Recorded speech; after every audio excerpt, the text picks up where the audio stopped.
this recording. So officially this is our online class 3, which means it will cover 2 lecture 5 and 6, and after next week, which means 27 6 তারিখের দিকে আমি একটা class test নেব। তো next উইকের পরের উইকে আমরা একটা ক্লাস টেস্ট নেব। আজকে 19 তারিখ, 26 5 তারিখে হচ্ছে গিয়ে আমরা আমাদের ফার্স্ট ক্লাস টেস্টটা নিব। এর মধ্যে আমাদের ক্লাস টেস্ট কমপ্লিট করার মতো যতটুকু স্টাডি করা দরকার সে ততটুকু হয়ে যাবে, যেটা শেষ করব। আচ্ছা, আমি আমাদের গুগল ক্লাসরুমে আমাদের রেফারেন্স যেহেতু অন্য বই, যে প্রথম যে বইটা স্টার্ট করেছি সেই বইটা শেয়ার করেছি, ক্লাস রেকর্ডিংও দেওয়া আছে, এবং আমি যে স্লাইডটা ফলো করছিলাম সেটাও দেওয়া আছে। 10 প্রিন্সিপালস এর যে স্লাইডটা আমি ফলো করছিলাম সেটা দেওয়া আছে। And again, I mentioned it will cover the chapter 1 from the principles of microeconomics from Gregory Mankiw. So, ওই বইটারই আমি জাস্ট হচ্ছে কি স্লাইডটা মেক করেছি। স্লাইডটা মেক করাও না, এটা বলেছেন যে it's not my made slide, it's I just modified it. So এটাতে আমি কিছুটা চেঞ্জেস এনেছি। আমরা অলরেডি লাস্ট ক্লাসটা খুব লেন্দি হয়ে গিয়েছিল, আমাদের একদম টানা ক্লাস করছিলাম। তো সেই ক্লাসে আমরা যা যা স্টাডি করেছি, that was about what is economics, about what are its branches. Then we get to know about the history of economics, classical, neoclassical, Keynesian. Then we have find out that is macroeconomics, which is a totally new concept. And interesting fact is that economics or microeconomics, the forefather of economics is Adam Smith, but the another part, which means when economy work as a whole, we will talk about it in macroeconomics. The father of macroeconomics is John Maynard Keynes. After that, we discuss about the economic system, and we find out there are three types of economic system. Any market we can explain, or we can talk about any market, and those market are actually will be covered these 3 kinds of economic system: planned economy, market economy, and mixed economy. Then after that, we started the topic that is 10 principles of economics, and we have find out that is, yes, there are 10 principles, but it follows the 3 major criteria. তিনটা কি points থাকে সেটা follow করে আসে।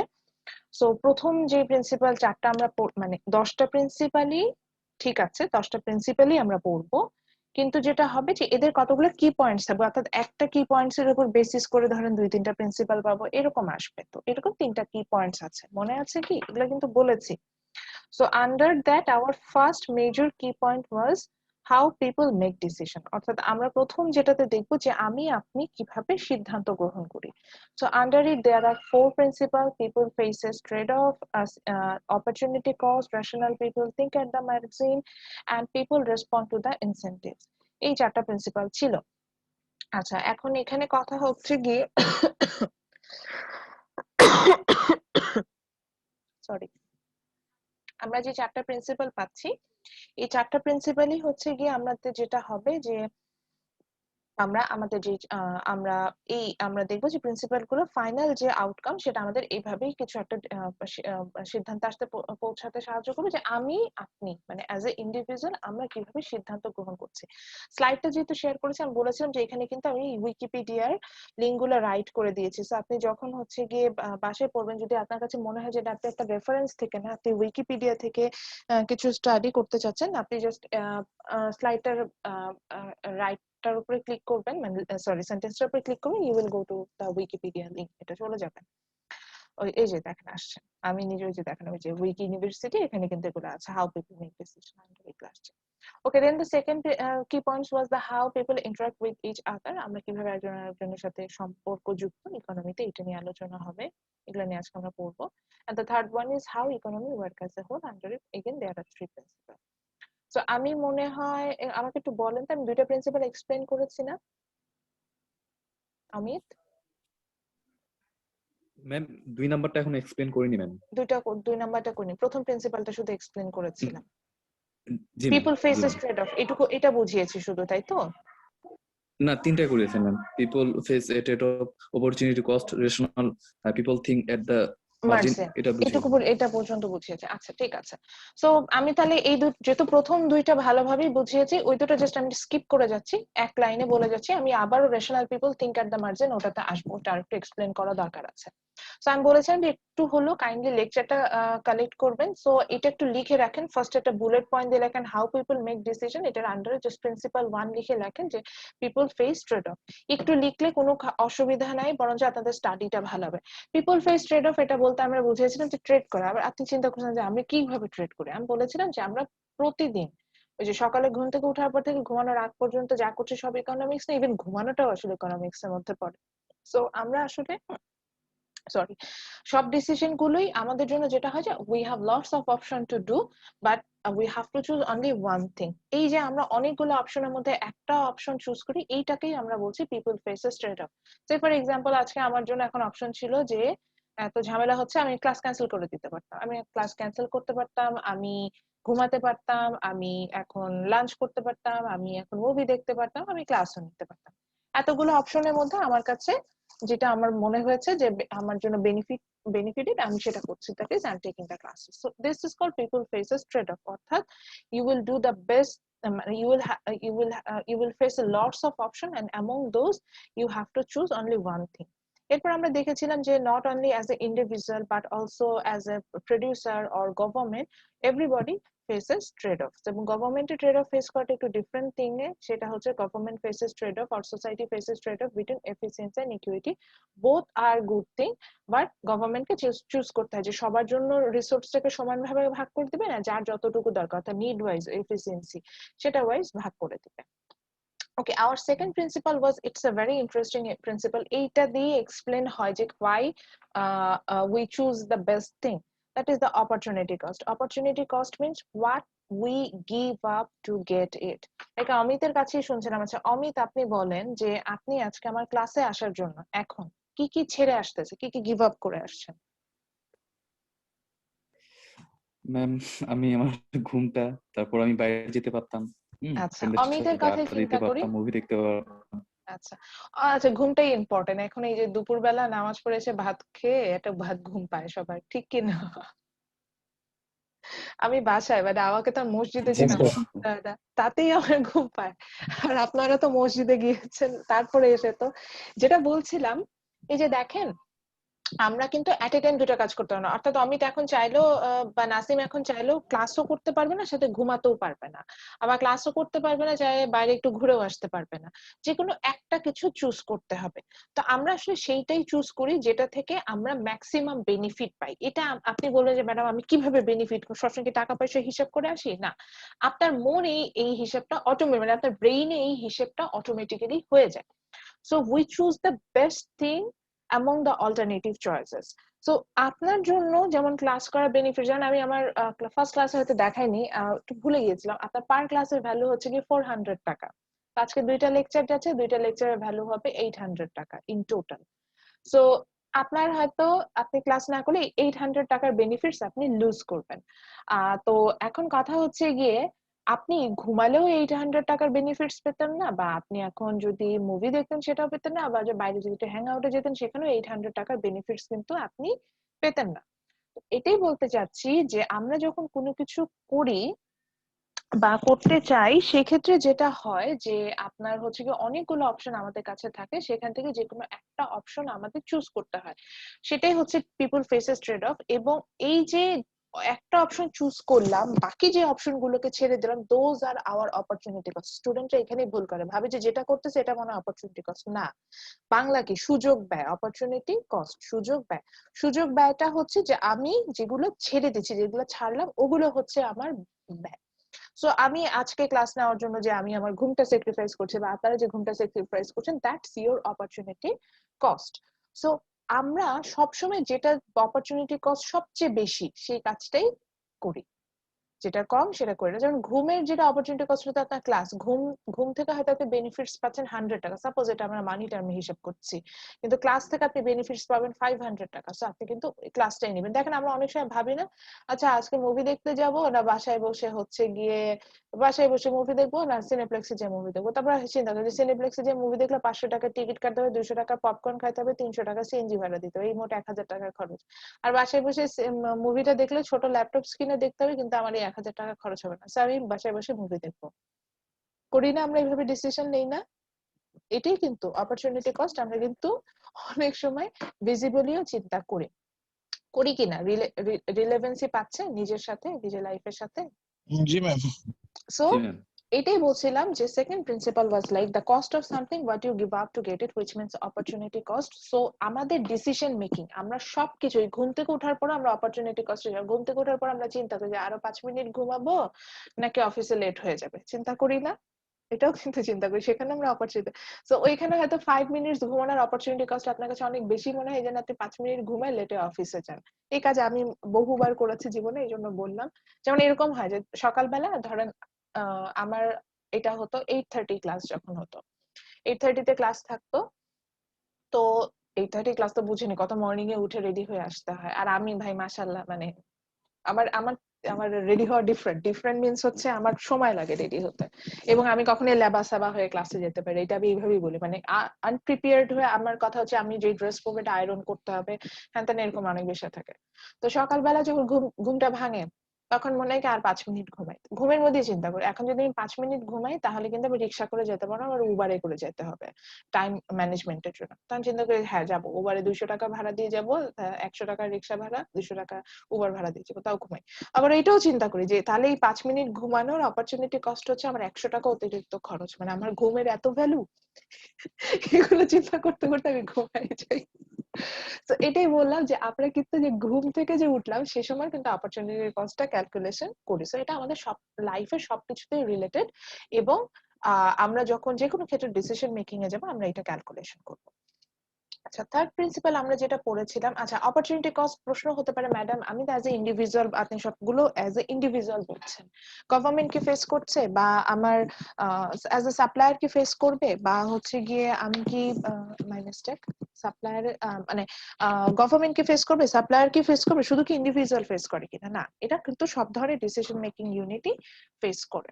ওকে, third principal আমরা যেটা পেয়েছি principal 3, which is about the rational people think at the mercy.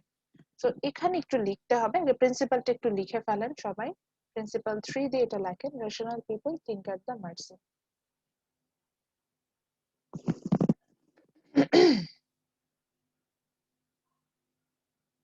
rational people think at the mercy, এটা লিখে ফেলেন। আচ্ছা, ফার্স্টে আপনাকে বুঝতে হবে যে who are the rational people, then what they mean by think at the mercy. Okay, so rational people means আমাদের মতোই মানুষ, হ্যাঁ, but the thing is that they will do the best thing for them. That means systematically and purposefully they will take the best decision, or they will do the best thing for them. They are called rational people.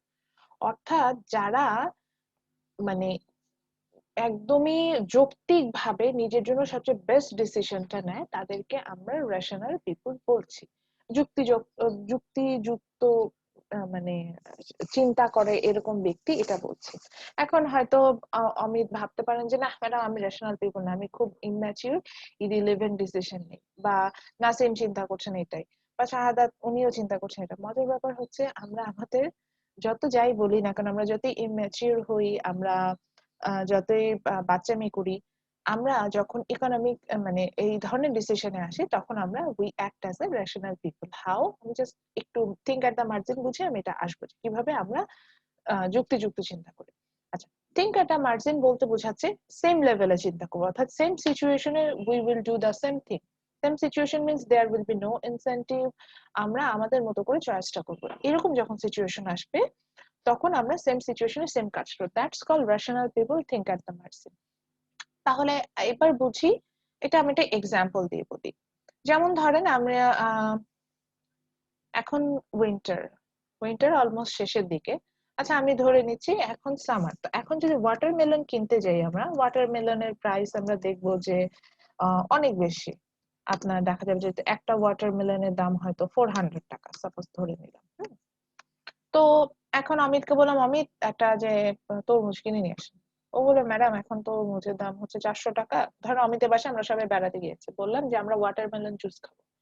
Amit বললো যে madam ওয়াটারমেলনের দাম অনেক, 400 টাকা এখন কেনা যাবে না, দাম বেশি, তো আমি এখন কিনবো না। আপনাদেরকে যে চিনি আছে, চিনি দিয়ে শরবত বানাই দিচ্ছি, এটা খাইলে খান, না খাইলে চলে যাবে। ঠিক আছে? তো ম্যাম এক্স্যাক্টলি আমি তাই করি গরমের সময়। এবার আমি এত দাম ছিল যে আমি এবার তো ওয়াটারমেলন কিনতে এখন পারিনি। আসি, এই যে অমিত যে কথাটা বললো, এখন আমরা ধর অমিতের বাসায়, আমরা নাসিমের বাসায় যাব। নাসিমকে বললাম যে নাসিম, আমাদেরও খুব গরম লেগেছে, আমরা সবাই আসছি, আমরা 10 জন আছি, একটু ওয়াটারমেলন জুস খাওয়া। ও একই কথা বলো, ম্যাডাম 400 টাকা দিয়ে একটা তরমুজ কিনবো, সেটা আবার জুস বানাতে আপনাকে খাওয়াবো, তার থেকে আমি ফ্রিজে ঠান্ডা পানি আছে, আমি চিনি দিয়ে আপনাকে। নাসিম কি আছে না ঘুমাই গেছে? আসি।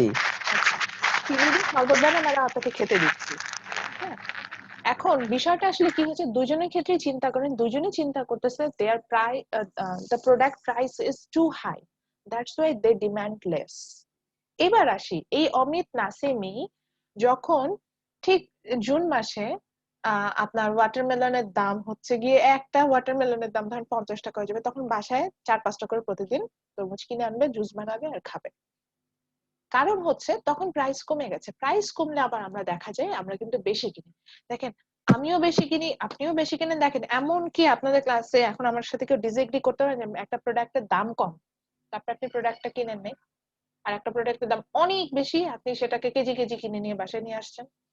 আরো এক্সাম্পল দেই, ওই যে পেঁয়াজের দাম যখন বেড়েছে, এটা নিয়ে লাস্ট ক্লাসে এক্সাম্পল দিচ্ছিলাম, যখন পেঁয়াজের দাম বেড়ে গিয়েছিল কিছুদিন আগে, এটা 2-3 মাসের মধ্যের ঘটনা, আমরা কি করেছে, আমি নিজেই আমার নিজের কথাই বলি, আমি কুক করি, আমি কুক করার সময় আমার রান্নার মেইন ইনগ্রেডিয়েন্টসই হচ্ছে আমি অনেকগুলো পেঁয়াজ দেবো, রসুন দেবো, এগুলো ব্লেন্ড করে দিয়ে দিই। সো আমি নিজেই, ধরেন আমি কালকে, মানে আমি ধরেন সাপোজ চিকেন রান্না করছি, মিনিমাম 4-5টা পেঁয়াজ দিব, এবং বড় বড় ওই যে 4-5টা বড় বড় পেঁয়াজ দিয়ে ওটা রান্না করি, এটাই হচ্ছে সিস্টেম আমার। আমি যখন ওই পেঁয়াজের দাম বেড়ে গিয়েছে, একটা পেঁয়াজ, ঠিক আছে, একটা পেঁয়াজ অর্ধেক করে কেটে, ইভেন অনেক সময় ব্লেন্ড করে, অনেকগুলো পানিতে ব্লেন্ড করে দিয়ে দিচ্ছে, যে এখন দাম বেশি, তো আমি হচ্ছে গিয়ে ডিমান্ড কম করব। এখন আসে তো আমার ক্লাসে এমন কেউ, তখন আমাদের ফ্যামিলি, মানে আমাদের অনেকে পরিচিত, চেনা পরিচিত, তা আমরাই অনেকে এরকম করেছি যে 1 কেজি পেঁয়াজ কিনতাম, সেই জায়গায় আমরা হয়তো 1 হালি পেঁয়াজ কিনে নিয়ে আসছি। আমি কি ভুল বলছি? করি নাই এই কাজগুলো আমরা?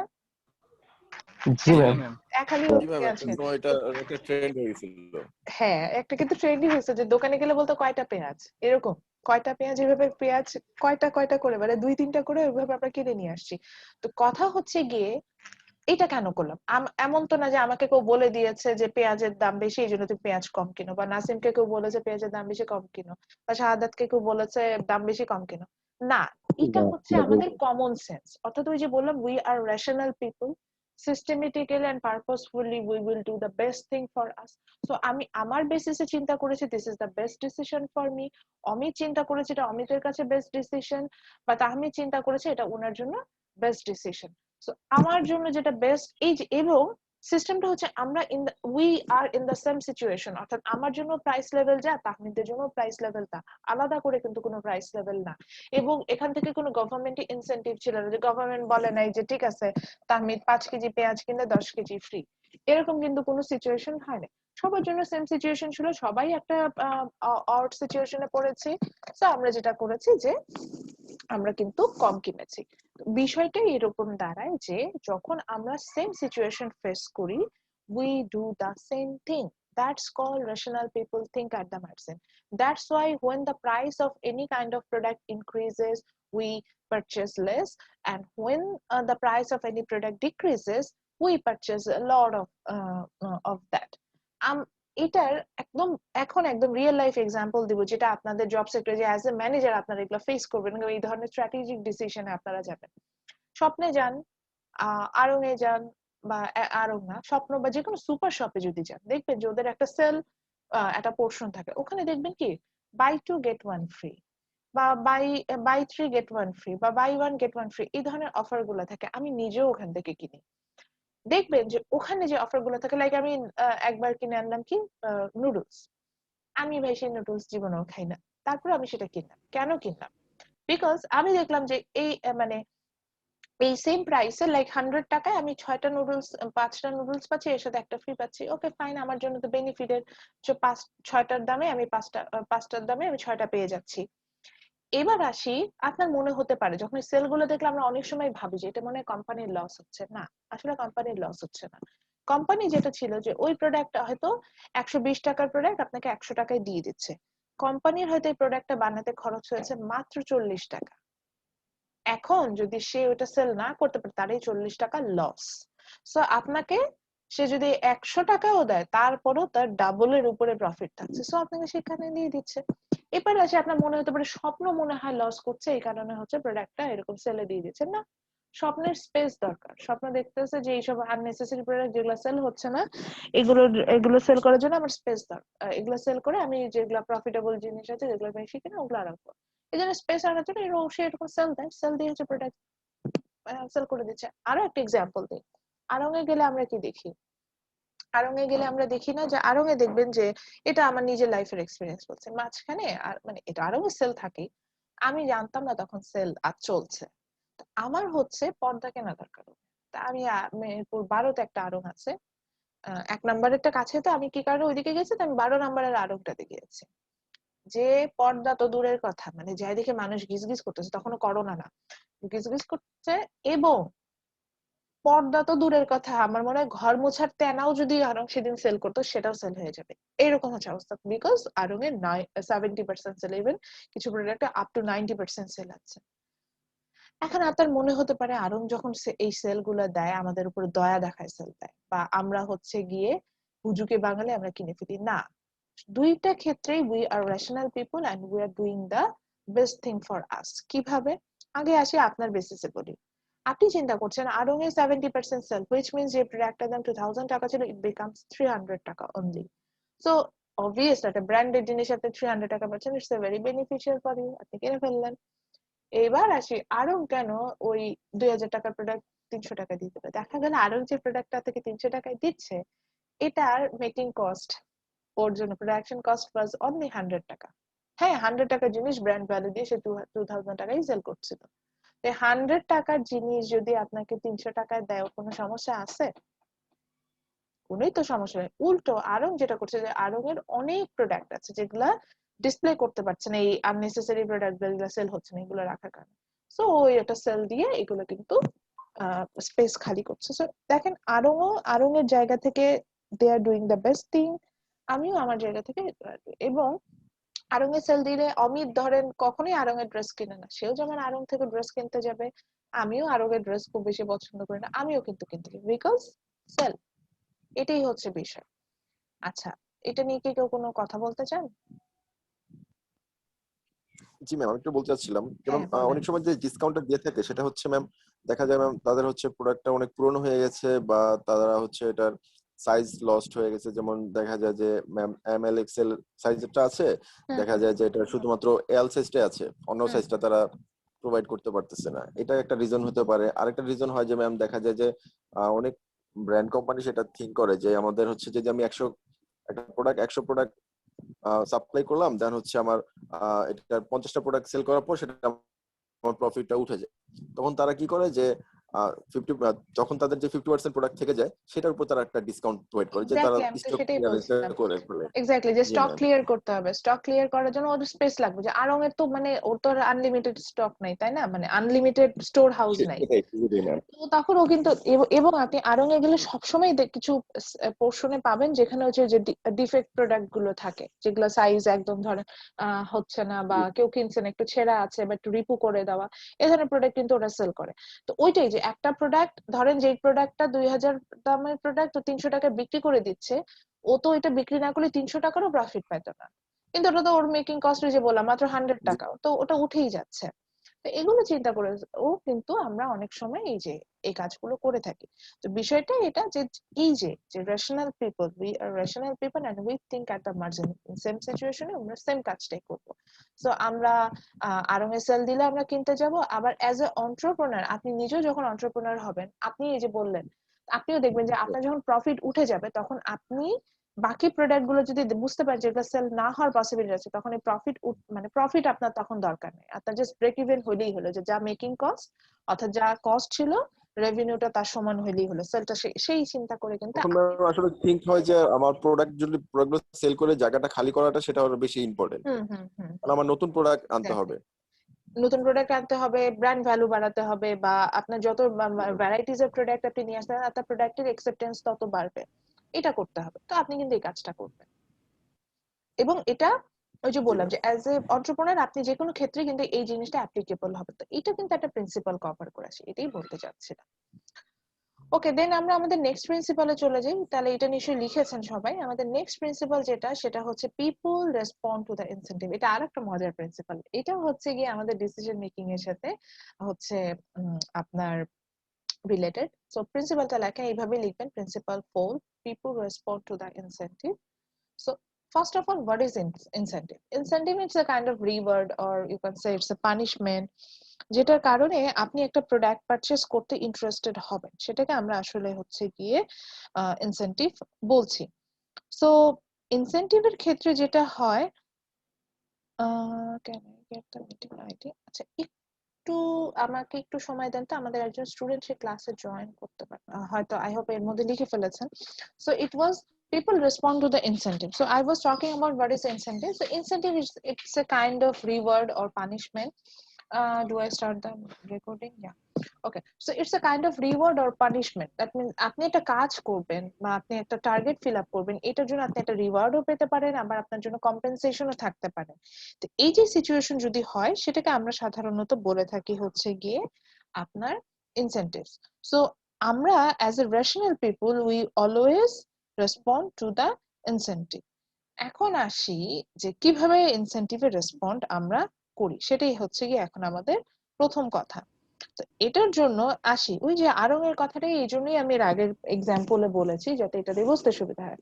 দেখেন আড়ং আমি হয়তো আড়ং এর প্রোডাক্ট কিনিই না, এখন আড়ং দেখলো যে আমার তো আসলে সেল দরকার, তো আড়ং এর প্রোডাক্ট তো হচ্ছে আমার এখন মানে আমার তো সবাই আমার প্রোডাক্ট কিনছে না, তখন এই যে আমাকে আমাদের সিআরও বললেন যে অনেকের কাছে রিচ করার জন্য হলো অনেক সময় আমরা কিন্তু ম্যাডাম প্রোডাক্টের দাম মানে অর্ধেক প্রোডাক্ট সেল হয়ে গেলে প্রাইসটা আমার যেহেতু প্রফিট উঠে আসে, তখন হচ্ছে গিয়ে আমরা জাস্ট হচ্ছে গিয়ে আমাদের প্রোডাক্টটা সেল করে দিই। তো এটা কিন্তু আমরা করছি। তো এটাই আমি বলতে চাচ্ছিলাম যে আমাদের অনেক সময় এটা হয় যে আমরা রিচ করার জন্য আমরা অনেক সময় আমাদের প্রোডাক্টটা মানুষের সামনে দিয়ে দিচ্ছি। তো এইটা আপনি আড়ং এর ক্ষেত্রে আসতে পারেন, আড়ং মনে করলো যে আমি সব ধরনের ইনকাম ক্লাস পিপলের কাছে রিচ করতে চাই। এই কারণে আড়ং যেটা করলো যে সে হচ্ছে গিয়ে আপনার তার প্রোডাক্টটা একটু কম প্রাইসে আমার কাছে সেল করে দিল, একটা কম প্রাইসে সেলে আমার কাছে দিল। সো যে কিনা আড়ং থেকে কখনো কিনতো না, তারও কিন্তু আড়ং থেকে কেনার একটা ইন্টারেস্ট তখন তার মধ্যে দেখা দিবে। তো বিষয়টা অনেকটা এরকম যে আমরা যখনই কোনো ক্রিটিক্যাল সিচুয়েশনে মানে আমরা যখনই কোনো ডিসিশন মেকিং এ যাই, আমরা কিন্তু এই ইনসেনটিভ গুলোতে রেসপন্ড করি। আর তা মনে হলো একা আরোই মনে হয় শুধু ইনসেনটিভ দেয় না। একটা খুব রিসেন্ট আমি একটা ইনসেনটিভ দেখে খুব মজা পেয়েছি, সেটা বলি। আমি নিউজ কম দেখি, নিউজ না টিভি কম দেখি, মাঝে মধ্যে যেটা দেখি সেটা হচ্ছে নিউজ দেখি। নিউজ দেখতে যায় হঠাৎ করে দেখি মোশাররফ করিমের একটা অ্যাড আসছে। সে অ্যাডে একটা কি পয়েন্ট ছিল, সেটা এরকম বলা যে বতে বলদ না হয়ে নতে নগদে আসুন। হ্যাঁ, তো এটা আসলে কি বুঝিয়েছে, নগদে ক্যাশ আউট চার্জ ফ্রি বা সামথিং কিছু কিছু ফ্রি না, obviously it has some cost, but মানে নগদে বলছে যে বিল পে ফ্রি। তো আমি অ্যাজ ফার আই নো নগদে কি সব বিল পে ফ্রি না, মনে হয় নগদে মনে হয় কয়েকটা লিমিট আছে যে এই কয়টা ধরেন পেমেন্টের জন্য ফ্রি, তারপরে কিন্তু আপনাকে চার্জ ওরা করবে। তো চার্জ কিন্তু ওরা করবে। তো এই যে দেখেন ওরা এখানে আপনাকে ইনসেনটিভ কি দিচ্ছে যে নগদ হচ্ছে একটা খরচে জিনিস, যারা সরি বিকাশ হচ্ছে একটা খরচে জিনিস, সেজন্য বলছে বতে বলদ না হয়, সরাসরি তো বিকাশের নাম দেওয়া যায় না, সেজন্যই বলছে ইনডিরেক্টলি আসলে মেনশন করে ফেলছে। হ্যাঁ হ্যাঁ বিকাশকে মেনশন করেছে, কিন্তু ওকে তো ডিরেক্টলি বলা যায় না। তো আপনাকে একটা ইনসেনটিভ দিল, এই যে আমরা কাস্টমার আমাদেরকে ইনসেনটিভ দিয়ে দিল। এখন আমিও নিজে বসে বসে চিন্তা করলাম যে আরে তাই তো, তা যদি নগদের অ্যাকাউন্ট খোলা এত সোজা হয়, তাহলে আমি হচ্ছে গিয়ে নিজেই ইয়া করে ফেলি, যদি নগদে অ্যাকাউন্ট খোলা এত সমস্যা হয়েছে তাহলে আমি আমি নিজেই সরি বিকাশে অ্যাকাউন্ট খুলেও তো ঝামেলা, তাতে আমি নিজেই হচ্ছে গিয়ে অ্যাকাউন্টটা ওপেন করে আমি নগদে যেহেতু ক্যাশ আউট চার্জ 10 টাকা ওই জায়গায় 20 টাকা না দিই। তো বিষয়টা এটা যে আমাদেরকে দেখা যায় যে মার্কেটিং এ এটা বিশেষ করে আমাদের খুব বেশি কাজে লাগে, এই স্ট্র্যাটেজি গুলো আমাদের হচ্ছে গিয়ে বেশি ওখানে ওয়ার্ক করে, যে যেখানে হচ্ছে গিয়ে আমরা আপনাদের হচ্ছে যে আমরা মানুষকে ইনসেনটিভ দিই আমার প্রোডাক্টটা পারচেজ করার জন্য, এবং সেই ইনসেনটিভে পিপল রেসপন্ডও করে। যেমন এখন আসি আমার ক্লাসের সব স্টুডেন্টরা, তাদের সবাইকে আমি 100 টাকা করে দিলাম, দিয়ে বললাম যে আমার জন্য একটা হ্যান্ড ওয়াশ কিনে নিয়ে আসবেন, কন্ডিশন দিলাম। কন্ডিশনটা হচ্ছে এমন হ্যান্ড ওয়াশ নিয়ে আসবেন যেটা 10 সেকেন্ডে 99.99% জীবাণুকে মেরে ফেলবে। যে দেখেন আমারও মেমোরাইজ হয়ে গেছে। এখন আমি জিজ্ঞাসা করি, তাহমিদ স্যার আপনি কোন হ্যান্ড ওয়াশ নিয়ে আসবেন আমার জন্য ওই যে 10 সেকেন্ডে 99.99% জীবাণু মেরে ফেলবে? আমি আমার লিস্টে প্রথম লাইভ বয় ম্যাম, আচ্ছা লাইভ তমাল বয়। নেওয়াজ খান, আপনি কোনটা নিয়ে আসবেন? লাইভ বয় ম্যাম। সেম। সো এই যে দেখেন আমাদের মাথায় এখন এক কথা হচ্ছে কি লাইফ বয় দিয়ে, আচ্ছা সিম্পল জিনিস, আপনি একটু হাত ধুতে যান তো বেসিনে, দেখবেন যাতে হাতটা যখন ধুবেন হাতটা ভালো করে ধুতেই 30 সেকেন্ড সময় লাগে মিনিমাম, সেখানে 10 সেকেন্ড একটা হ্যান্ড ওয়াশ ইউজ করে আপনার হাত পরিষ্কার করা সম্ভব? তো এটা হচ্ছে একটা অসম্ভব ব্যাপার যে 10 সেকেন্ড আমার হাত পরিষ্কার হবে। কিন্তু ওর মার্কেটিং স্ট্র্যাটেজিটাই এটা ছিল যে ও আপনার মাথার মধ্যে ইনসেন্টিভ ঢুকে দিচ্ছে যে 99.99% will kill within 10 সেকেন্ড। এই কারণে যেটা হবে যে যখন আপনি বাজারে যাবেন আপনার মাথায় দেখা থাকবে করোনা করোনা, তো করোনার জন্য বাঁচতে হলে আমার কি লাগবে, আমার হাত পরিষ্কার রাখতে হবে। হাত পরিষ্কার করার জন্য হ্যান্ড ওয়াশ লাগলে লাইফ। কেন রে ভাই, কসকো সাবান দিয়েও তো হাত পরিষ্কার হয়। আচ্ছা ঠিক আছে, কসকো কম দামি সাবান, লাক্স সাবান দিয়েও তো হাত পরিষ্কার হয় না? আমি আপনি কেন লাক্স দিয়ে হাত ধুচ্ছি না? কারণ মাথার হ্যান্ড ওয়াশ মধ্যে ম্যাম যে কোনো কিছু দিয়ে ওয়াশ করা সম্ভব। হ্যাঁ সেটাই তো, যে এটা কোনো কিছু আমাদের একটা আমরা টোটালি একটা মোটিভেট হয়ে গেছি যে আমাদের হ্যান্ড ওয়াশ ইউজ করতে হবে। হ্যাঁ, তো এটাই বোঝাতে চাচ্ছি যে ওই যে ইনসেনটিভ আপনাকে দিয়ে রেখেছে যে করোনা জীবাণু সব মরবে। থেকে বেশি এটা কাজ করে ওদের, মানে অ্যাডভার্টাইজমেন্ট গুলো ওরা এমন ভাবে ক্রিয়েট করে মানুষের আসলে টোটাল ওরা মোটিভেট করে ফেলে। হ্যাঁ এটাই তো বলছি, আরো আছে, আমি তো শুধু লাইভ বয়ের কথা বলবো না। এইবার আসি ইউনিলিভারে ম্যাম প্রতিটা প্রোডাক্টই ওরা এই কাজটাই করে। গ্লো এন্ড লাভলি, আপনি বলেন হ্যাঁ ফেয়ার এন্ড লাভলি মেখে যদি কয়দিন পর পর একটা করে বের হয় না। হ্যাঁ গ্লো এন্ড লাভলি আমি চিন্তা করি ভাই যদি গ্লোই হইতো তাহলে তো বাংলাদেশের কালা মানে এত মানুষ কালো থাকবে, মানে আমরা তো বাঙালিরা অ্যাকচুয়ালি বাঙালি টোন যেটা তো কালোই আমাদের টোন, আমরা তো কালোই হইতাম না, আমাদের এত ময়দা মাখাও লাগতো না, গায়ের রং ফর্সাও দেখাইতে হতো না। তো এই যে ওরা দেখাচ্ছে গ্লো এন্ড লাভলি, কি আপনার মাথার মধ্যে বলছে ফেয়ার এন্ড লাভলি প্রতিদিন 3 বেলা, তাও আবার কি সার্কুলার মোশনে মাখতে হবে, মাখলে হচ্ছে কি আমি ছোটবেলায় দেখেছি, দেখেন এটা আমার এখনো মনে আছে কিভাবে মাখতে হয়, সেটা আবার টিভিতে দেখাইতো 3 বেলা মাখতে হবে, মাখলে হচ্ছে গিয়ে ফর্সা হয়ে যাবে মানুষ। তাই যদি হতো তাহলে বাংলাদেশের কালো মানুষ থাকতো না, সবাই ফর্সা হয়ে যেত, আমরা সবাই গ্লো এন্ড লাভ গ্লো করতাম, এইচডি গ্লো। আচ্ছা আরো আছে, এইবার আসি ধরেন আপনাদেরকে বললাম যে একটা আমার জন্য টুথপেস্ট কিনে নিয়ে আসেন। হ্যাঁ টুথপেস্ট কিনে নিয়ে আসবেন, এমন টুথপেস্ট যেটা দিলে হচ্ছে কি আমি কথা বলবো আর আমার জন্য বাংলাদেশের সব ছেলে লাভ দিয়ে চলে আসবে, পাগল হয়ে যাবে। হ্যাঁ আমার কথায় কি কিনে নিয়ে আসবেন বলেন তো?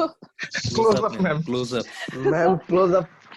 এই যে দেখেন এগুলো কিন্তু কোনোটাতে আমি প্রোডাক্টের নাম বলছি না, ওই যে ওর মানে ও প্রোডাক্ট সেল করার জন্য অ্যাজ এ এন্টারপ্রেনার ও কি করছে, ও একটা ইনসেনটিভ দিছে আপনাকে। ক্লোজ আপ মাখলে যদি ভাই গার্লফ্রেন্ডই পাওয়া যেত, বয়ফ্রেন্ডই পাওয়া যেত, বাংলাদেশে তো এত সিঙ্গেল মানুষই থাকতো না, সবাই ক্লোজ আপ মাখতো আর কথা বলতো, আর দেখা যেত প্রতিদিন ঝাঁকে ঝাঁকে লাখে লাখে চলে আসতেছে। আরো আছে এই যে লাক্স মাখলে বলে, আমি রেগুলার লাক্স ইউজার তো এই জন্য এটা মাখি আর ভাবি লাক্স মাখলে হলে কি জানি হয় চাঁদের মতো উজ্জ্বল হয়ে যায়। ভাই আমার রুমে এখন 3টা লাইট জ্বলতেছে, হ্যাঁ 3টা লাইট জ্বলে আমি হচ্ছে ক্লাসটা নিচ্ছি, বিকজ নাহলে আমার লাইটিংটা ঠিক মতো হয় না, ক্লাস নিতে অসুবিধা হয়। তো আমি তো লাক্স মেখেই গোসল করে আসছি, তো আমার যদি চাঁদের মতোই উজ্জ্বলতা থাকতো তাহলে তো 3টা লাইট জ্বালায় ক্লাসটা নেওয়া দরকার ছিল না, আমি কেন 3টা লাইট জ্বালায় ক্লাস নিচ্ছি? সিম্পল। তো এগুলো all R kind of incentive, আপনাকে একটা ইনফরমেশন দিচ্ছে, ইনফরমেশন দিয়ে আপনার এই যে এখন আসি এই যে আমরা রেশনাল পিপল, আমি বলেছিলাম যে আমাদেরকে যদি কেউ কোনো ইনসেন্টিভ না দেয় আমরা কিন্তু সেম সিচুয়েশনে সেম কাজটা করতাম। সো এখন তাহলে আপনাকে মোটিভেটেড করতে হবে যে আপনাকে একটা কিছু করাইতে হবে, করানোর জন্য আমরা কি করতে পারি, ইনসেনটিভ দিতে পারি। তো এই যে those are some example of incentive, and interesting fact is that people respond to the incentive. এবার আসে, আমাকে অনেকে জিজ্ঞাসা করে আমার ক্লাসে অ্যাটেন্ডেন্স সবসময় খুব ভালো থাকে, আমি যে কোর্সে নিই না কেন আমার ক্লাসের অ্যাটেন্ডেন্স আলহামদুলিল্লাহ ভালো থাকে। এটার একটা রিজন আমাকে আমাকে সিক্রেট জানতে চাই, আমি কি করো, আমি কিছুই করি না, নর্মাল আপনারা যেভাবে ক্লাস নেন আমিও ক্লাস নিচ্ছি। আসলে আমি যেটা করি, আমি আসলে আমাদের স্টুডেন্টদেরকে একটা ইনসেনটিভ দিই, প্রথম ক্লাসে ইনসেনটিভটা আমি দিয়ে দিই। এটা আপনাদেরকে দেওয়া হয় নাই, দিলে মানে সবাই আসেন না, সবাই আসেন। সো মানে এমবিএ এর স্টুডেন্টদের সাথে দিতে হয় না, বিবিএ তে ইনসেনটিভটা দিই। ইনসেনটিভটা হচ্ছে আমি প্রথম ক্লাসে আপনার এই পার ক্লাসের ভ্যালু কি এটা একটা হিসাব করে দেখাই। প্রত্যেকটা ক্লাসের একটা ভ্যালু, খুব সিম্পল হিসাব। দেন আপনি 10,000 টাকা খরচ করেন প্রত্যেকটা কোর্স নেওয়ার জন্য, তো 10,000 টাকা খরচ করেন, আমি সর্বোচ্চ 24টা ক্লাস নিব, তাহলে পার ক্লাসের ভ্যালু কত হবে, এরকম একটা ভ্যালু আসে, সেটা হচ্ছে 417 টাকা সামথিং। সো আমি এটাই ওদেরকে বোঝাই যে তুমি যদি আমার একটা ক্লাস না করো, ক্লাসটা হচ্ছে প্রিপেইড ক্লাস, মানে আগে টাকা ভরবেন তারপরে ক্লাসে আসবেন, আগে রেজিস্ট্রেশন করবেন। আচ্ছা আমার নেটওয়ার্ক একটু আনস্টেবল, আমি হ্যাঁ এবার ঠিক হয়েছে। সো আগে হচ্ছে গিয়ে পেমেন্ট করবেন তারপরে হচ্ছে ক্লাসে আসবেন, আদারওয়াইজ কিন্তু আপনার ক্লাস করতে পারবেন না। তাহলে আমার ক্লাস যদি আপনি না করেন তার মানে কি, যে 400 টাকা আপনি আগে পেমেন্ট করে তারপর আমার ক্লাসের জন্য অ্যাডভাইজিং করেছেন, আর ক্লাসের জন্য কিন্তু ভ্যালু 400 টাকা, সেই টাকাটা কি নষ্ট হলো না? আমার ক্লাসে না আসা মানে আমার ক্লাস তো শেষ হয়ে যাবে, তখন কি আর আপনি এসে আমার কাছে ক্লেম করতে হবে যে ম্যাডাম আমি ক্লাস করি না, এখন আমার ক্লাস নেন? আমি নিতে বাধ্য? আমি কিন্তু নিব না। ওদেরকে আমি এই ইনসেনটিভটা দিই যে তুমি আমার ক্লাস যদি করো, which means you will get this amount of benefits, আর যদি ক্লাস না করো এই টাকাটা তুমি নষ্ট করলো, বুড়িগঙ্গার পানিতে ফেলে দিই। ধরো বুড়িগঙ্গার পানিতে কিছু পড়লে তো নিয়ে আসা সম্ভব না, এই জন্য বলো বুড়িগঙ্গার পানিতে জি ফেলে না। দিই। তো এইটাকে আমরা বলি হচ্ছে গিয়ে মানে এইটা যে যে একটা ইনসেনটিভ দেয়, আমি জানি আমি কি ইনসেনটিভ দিয়ে দিয়েছে, ওই ইনসেনটিভের কারণে দেখা যায় যে আমার স্টুডেন্ট, আমি অনেক ওদের কাছে পার্সোনাল ওপিনিয়ন নিয়েছি যে ম্যাডাম হ্যাঁ ক্লাস যে করতে আমার খুব ইচ্ছা করতেছে তা না, কিন্তু যখন ক্লাসে না আসে তখন মনে হয় যে ম্যাডাম এই ক্লাসটা করবো না, আর 400 টাকা আমি বুড়িগঙ্গার পানিতে যেয়ে ফেলে দিয়ে আসলাম, নষ্ট হলো আমার টাকা। তখন ওইটা চিন্তা করে হলেও মনে হয় যে না, যে একটু ক্লাসে যাই, একটু হলেও বেনিফিটস নিয়ে আসি, কিছু হলেও শিখে আসি, এই সেন্স আসে। তো আমিও কিন্তু এই যে আমি আমার রিয়েল লাইফ, আমার নিজের লাইফে বলছি আমি ইনসেনটিভ দেই। তারপরে এটা আমাদের যারা বেসরকারি জব করেন এদের ক্ষেত্রে এটা খুব বেশি কাজ করে, নিজেদেরকে সেলফ প্রমোশন, যেটা আমরা সেলফ প্রমোটিং যেটাকে আমরা বলি, আমরা সেলফ প্রমোটিং করি অনেক ক্ষেত্রে। Those are kind of incentive, যে আমি আমার এমপ্লয়ারকে জানাচ্ছি যে আমি কতটা পটেনশিয়াল।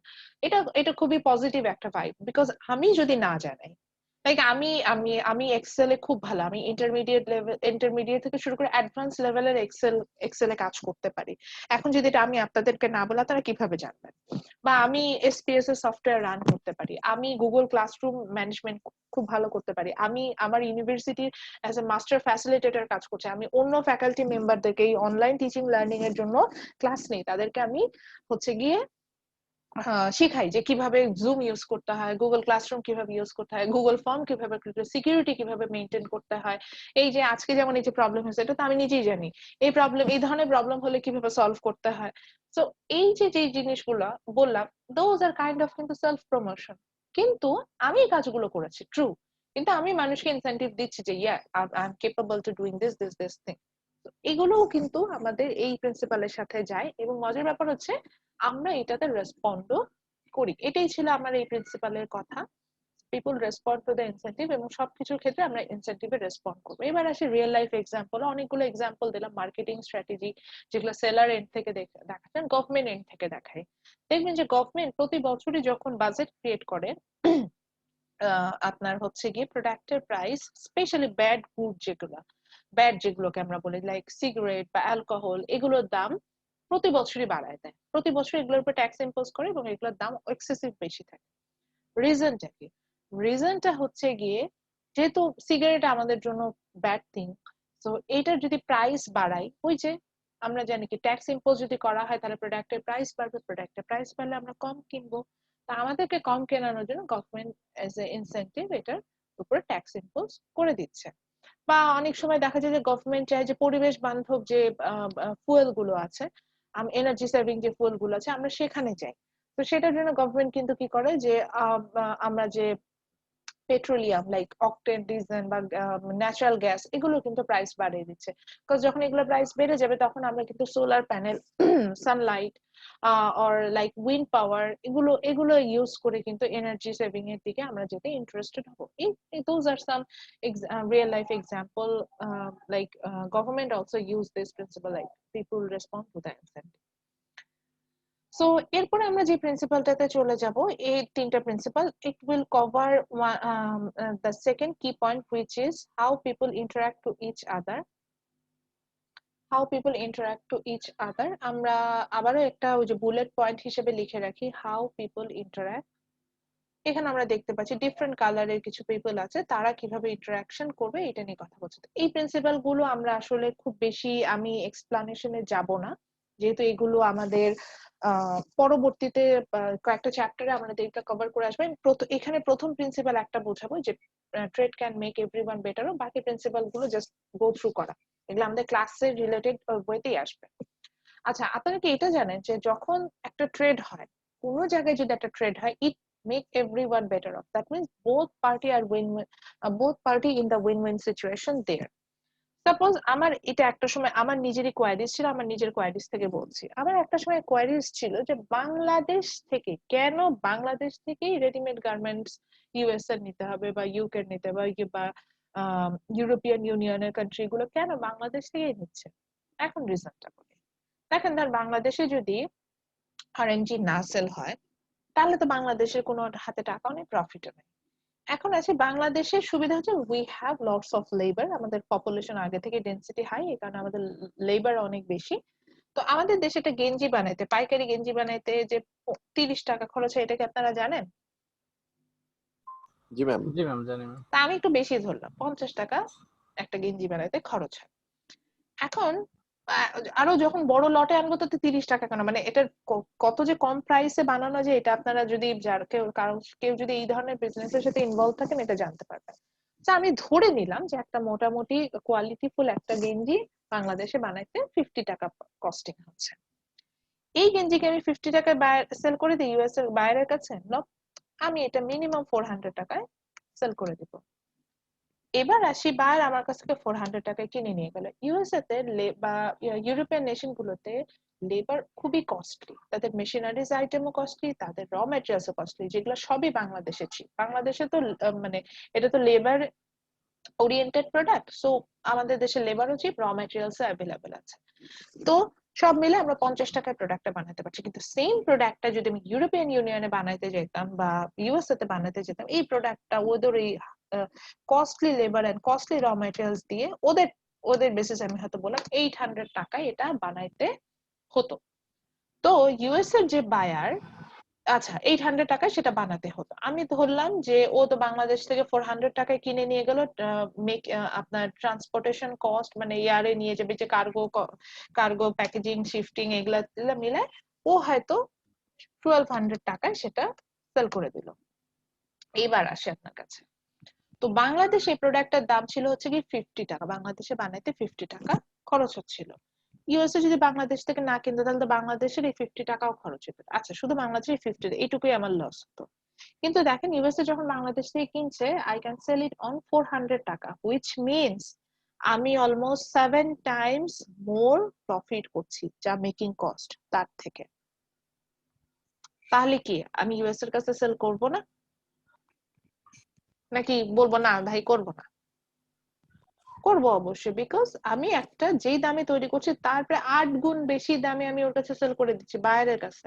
আচ্ছা, ডলার হিসেবে আসে, এখানে মাত্র 50 সেন্ট দাম ছিল, এখানে 4 সেন্টে আমি $4 এটা সেল করে দিলাম।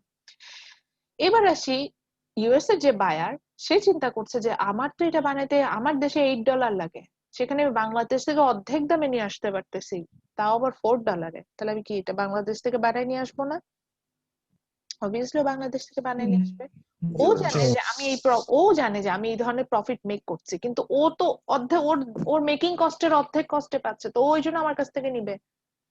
এবার আসি সেম প্রোডাক্টটা তারপরে সে ওদের বায়ারদের মানে ওদের দেশে যে কাস্টমার তাদের কাছে সে $12 সেল করে দেয়। আপনি বলেন ম্যাডাম ওদের কাস্টমাররা কেন $12 কিনে, 50 টাকার জিনিস 1200 টাকায় কেন কিনবে? ওই যে একই কথা, ব্র্যান্ড অথবা $12 দিয়ে একটা ড্রেস কিনা এটা কোনো ব্যাপার না। আপনি যখন ড্রেস কিনতে যান 1000 টাকা দিয়ে তো আমরা নর্মালি ড্রেস কিনি, এটা কোনো ব্যাপার না। ওর কাছে তো 1200 টাকা আরো ব্যাপার না। ওরা মানে জিন্সের দামে আমি দেখেছি $22 $25 এরকম হচ্ছে দাম একটা ভালো ব্র্যান্ডের জিন্স। হ্যাঁ, $18 থেকে শুরু হয়। ফিমেল জিন্স গুলো দেখেছি $18 থেকে শুরু হয়, এরকম $25 মধ্যে জিন্স কেনা যায়। তো আমি চিন্তা করি $18 মানে কি 1800 টাকা, $25 মানে 2500 টাকা, তো 2500 টাকার কতই বা টাকা। মানে আপনি যদি নর্মালি ওইভাবে চিন্তা করেন, 2500 টাকা দিয়ে আমরা ইম্পোর্ট কোয়ালিটির কোনো জিন্সই পাই না বাংলাদেশে। যেখানে আমি বাইরে বাইরে গেলে থাইল্যান্ডে আমি দেখেছি, মালয়েশিয়াতে দেখেছি, আর $25 খুব ভালো কোয়ালিটির জিন্স পেয়ে যাচ্ছি। তো দ্যাটস দ্য পয়েন্ট। তাহলে এখন দেখেন, তাহলে এই যে এখানে একটা ট্রেড হলো, বাংলাদেশ থেকে রেডিমেড গার্মেন্টস প্রোডাক্ট ইউএসএ তে যাচ্ছে, এখানে বাংলাদেশও উইন হচ্ছে, ইউএসএ এর ওরাও উইন হচ্ছে, এবং that's a win win situation for us. যেই প্রোডাক্টটা ও সাপোজ $25 কিন্তু কাস্টমারও কিন্তু এখানে উইন হচ্ছে, $25 কিন্তু সেটা সে $12 কিনে ফেলতে পারছে, তাহলে ও কিনবে। আবার বায়ার যেটা তার বানাইতে $4 খরচ হতো, সে $4 না বানায় সে $8 মানে সরি $8 খরচ হতো, সেটা সে $4 পেয়ে যাচ্ছে, তাহলে সে সেটাই কিনবে। আর আমরা বাংলাদেশি, আমাদের তো ভাই কোনো টাকাই ছিল না। আজ থেকে আমরা না, ওই সময় আমাদের কারো জন্মই হয়নি, এই জন্য বলতে চাচ্ছি 80s এর দিকে বাংলাদেশে এত ব্যাংকও ছিল না, বাংলাদেশে এত ডেভেলপ এয়ারপোর্টও ছিল না, বাংলাদেশে হচ্ছে গিয়ে এরকম mobile banking, hand banking, tan banking এগুলো কিছু ছিল না। এগুলো কেন হয়েছে? বিকজ আমাদের ট্রেড বেড়েছে, আমরা প্রচুর এক্সপোর্ট করছি। তো এই যে এগুলা কেন হয়েছে, বিকজ এই যে আমি উইন উইন সিচুয়েশনের কারণে, এই যে trade can make everyone better of, এই প্রিন্সিপালি এক্সপ্লেন করে দিচ্ছে যে আমি এমনই ট্রেড করছি যেখানে আমিও যেমন প্রফিট হচ্ছে, ওদেরও প্রফিট হচ্ছে, ওই জন্য ও আমাকে এরকম কম প্রাইসে দিচ্ছে এবং আমি দিচ্ছি। Am I clear to you? জি ম্যাম। তো ইয়েস যখনই ম্যাম। কোথাও কোনো ট্রেড হবে, বুঝবেন যে এখানে বোথ পার্টি বেনিফিটেড হচ্ছে, এই কারণে ট্রেডটা হয়। এখন আসি, বলেন ম্যাডাম, ওই যে আমি অনেক সময় দোকান থেকে না শার্ট কিনি, দোকানদার বলে ভাই কেনা দামে বিক্রি করে দিলাম, এটা কি সত্যি? না, মনে না না রাখবেন, ম্যাম, ম্যাম, এটা তো না। কখনোই সম্ভব না। ওর যদি প্রফিট না হয় ও জীবনও আপনাকে দেবে না। আরঙও যেমন এই যে বলতো 70%, আরঙের যদি প্রফিট না থাকে, হ্যাঁ, ও কিন্তু জীবনও আপনাকে প্রোডাক্টটা দিবে না। তো এটাই বুঝবেন, যত যাই বলুক ও ওরও দিন শেষে হচ্ছে কি ওটা বিজনেস মেনটেন করতে হবে, আপনারও প্রোডাক্ট কিনতে হবে। সো যখনই বোথ পার্টি বেনিফিটেড হবে তখনই কিন্তু ট্রেডটা হবে। আচ্ছা, এরপরে আসি সিক্স প্রিন্সিপাল, এটা আমি আলোচনা করব না, এটা জাস্ট হচ্ছে কি যে যদি আমি কোনো ইনসেনটিভ না দিই, মার্কেট চাইলে ইজিলি এই ইকোনমিক অ্যাক্টিভিটিসটাকে একটা অর্গানাইজড ওয়েতে নিয়ে যেতে পারে। এই জন্যই বলে markets are usually a good way to organise the economic activities. আমরা যখন মার্কেট নিয়ে পড়বো, ইনশাআল্লাহ পড়বো, তখন এটা নিয়ে আরো অনেক এক্সপ্লেনেশনে যাব। সেভেন প্রিন্সিপালটা হচ্ছে যেখানে মার্কেট ইকোনমি নিয়ে কথা বলেছে, অলরেডি মার্কেট ইকোনমিতে আপনারা পড়ে আসছেন, তো আই হোপ এগুলা বুঝবেন। দেন হচ্ছে কি আমাদের সেভেন প্রিন্সিপাল যেটা, সেটা এই যে গভর্নমেন্টের কথা বলেছে, যে যদি গভর্নমেন্ট ইনসেন্টিভ দেয়, so in that cases government can improve the market outcomes. অর্থাৎ এই যে আমি যেমন ট্রেডের কথা বললাম, এই ট্রেডটাকে আরো একটু প্রফিটেবল, কারণ আপনাদের হয়তো অনেকেরই, যখন আমি এই হিসেবটা দেখালাম, এটাই অরিজিনাল হিসাব, অনেকেরই খারাপ লেগেছে, তাহলে হারে যে লেবারটা সারা দিন ওভারটাইম করে মাস শেষে মাত্র 5000 টাকা বেতন পাচ্ছে, আসলে এটা এগুলো চিন্তা করলে খুব প্যাথেটিক লাগে। অথচ দেখা যাচ্ছে যে তাদের যারা এমপ্লয়ার, তারা মানে কি পরিমাণ প্রফিট করছে, এটা তো আপনাদের দেখাই দিলাম, একটা প্রোডাক্টেই প্রায় 8-9 গুণ বেশি দামে বিক্রি করে। তো তখন তাদের জন্য খারাপ লাগে। তো গভর্নমেন্ট যদি চায় যে না, সবাইকে একটা উইন উইন সিচুয়েশন আনবো, যে লেবার এত কষ্ট করে কাজ করছে তার জন্য আমি সিকিউরিটি দেওয়ার চেষ্টা করবো, সেক্ষেত্রে if government want they can do it. So এটাই বলছে যে if government want they can improve the market outcome, এখানেই বলছে। তবে এবং ম্যাম এখন বর্তমানে বাংলাদেশের থেকেও হ্যাঁ, ভিয়েতনাম আর ইন্দোনেশিয়াতে লেবার কস্ট আরো অনেক কমে গেছে ম্যাম। এটার রিজনটা কি জানেন? এখানে হচ্ছে ইকোনমিজ অফ স্কেল কাজ করেছে। আপনি ভিয়েতনামে হচ্ছে স্পেশালাইজেশন ইনক্রিজ করেছে, প্লাস ওদেরও পপুলেশন কিন্তু একেবারে কম না, চায়নাতে তো পপুলেশন দিয়েই ওরা প্রচুর বেনিফিটটা পপুলেশন নিচ্ছে। ম্যাম। হ্যাঁ, ওরা এটা নিয়ে টেকনোলজি বেড়েছে অনেক।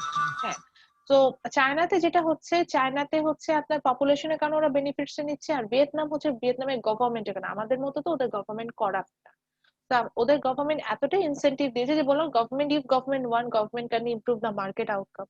তো গভর্নমেন্ট চাচ্ছে যে ট্রেডটা বাড়ুক, রেডিমেড গার্মেন্টস এর ট্রেডটা বাড়ুক। সো ওরা জি জি, সেটাই সেটাই। অনেক অনেক কান্ট্রির সাথে হচ্ছে কি আপনার এগ্রিমেন্টে আসছে, যেটাকে বলে যে ট্যাক্স ফ্রি এন্ট্রি, যেটা যে কোনো ব্যারিয়ার থাকবে না, ব্যারিয়ার ছাড়াই তারা তাদের প্রোডাক্টটা যেতে পারবে, এই ধরনের এন্ট্রি দিয়ে দিচ্ছে। তারপরে যে নিজেদের অন্টারপ্রেনারদের ইনসেন্টিভ দেওয়ার জন্য খুব লো কস্টে বা লো ইন্টারেস্ট রেটে আপনার লোন দিচ্ছে, মেশিনারিজ প্রোভাইড করছে। আমাদের গভর্নমেন্ট এখন করছে, আমি বলবো না আমাদের গভর্নমেন্ট করে না, আমাদের গভর্নমেন্ট এই ব্যাপারে যথেষ্ট এখন সাপোর্টিভ। একটা সময় পর্যন্ত ছিল না, একটা সময় পর্যন্ত এই সেক্টরটা অটোমেটিক্যালি উঠেছে। তো ওটাই বলছি এখন অনেকটাই সাপোর্টিভ, এইটা যদি গভর্নমেন্ট থাকে তাহলে অবশ্যই ভালো হবে। আচ্ছা, so the third key point যেটা ধরে আগাবো, that is how the economy work as a whole. এবার আমরা দেখবো যে ইকোনমিটা একত্রে কিভাবে কাজ করে। এখানে আমি একটা প্রিন্সিপালই আসলে বুঝাবো, এই যে ফার্স্ট প্রিন্সিপাল, যেটা প্রিন্সিপাল 8, এটা একটু লেখেন, একটু সময় দিচ্ছি 30 সেকেন্ড।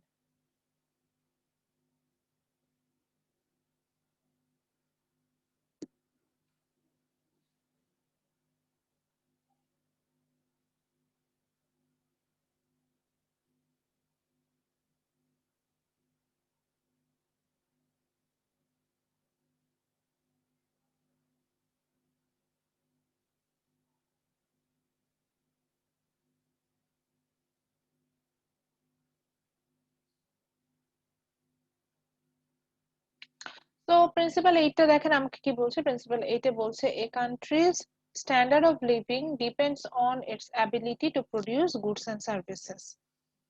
সো এখানে আসলে যেটা বোঝাচ্ছে যে আপনি একটা কান্ট্রিতে যখন হচ্ছে গিয়ে লিভিং স্ট্যান্ডার্ডটা দেখছেন, লিভিং স্ট্যান্ডার্ড বলতে আমরা বুঝাই হচ্ছে গিয়ে আমাদের যে বেসিক নিডস আছে, food, cloth, shelter, health care, education.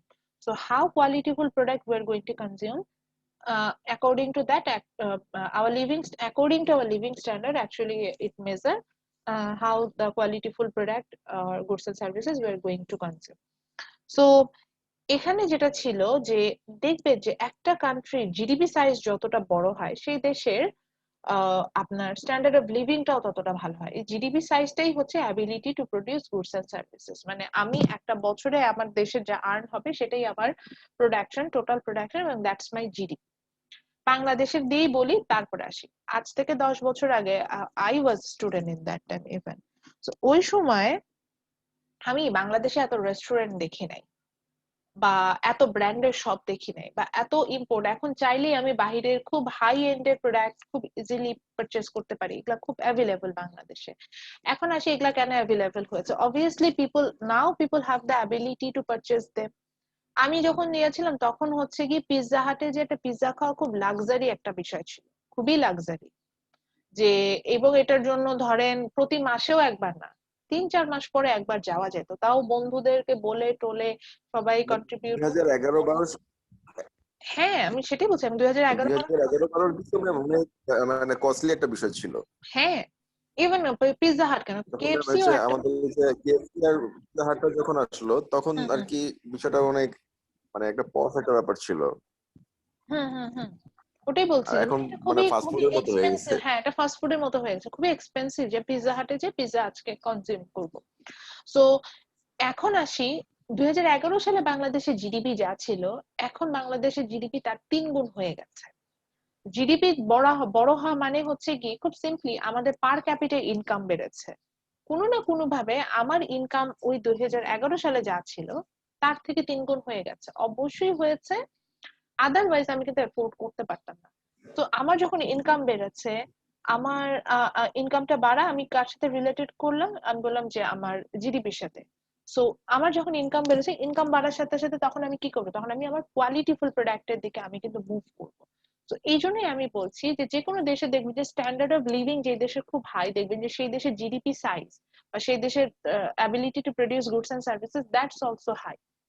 Like আমি এখন বাংলাদেশের থেকে বড় জিডিপির কান্ট্রি লাইক ইন্ডিয়ার কথা যদি বলি, ইন্ডিয়ার কিন্তু আপনি দেখবেন যে ইন্ডিয়ার লিভিং স্ট্যান্ডার্ড সব প্রভিন্সে না, আপনি যদি দিল্লির সাথে কম্পেয়ার করেন, মুম্বাই বা মহারাষ্ট্র, অর আপনি যদি চেন্নাই কম্পেয়ার করেন, দেখবেন যে ওদের লিভিং স্ট্যান্ডার্ড ঢাকার থেকে যথেষ্ট ভালো।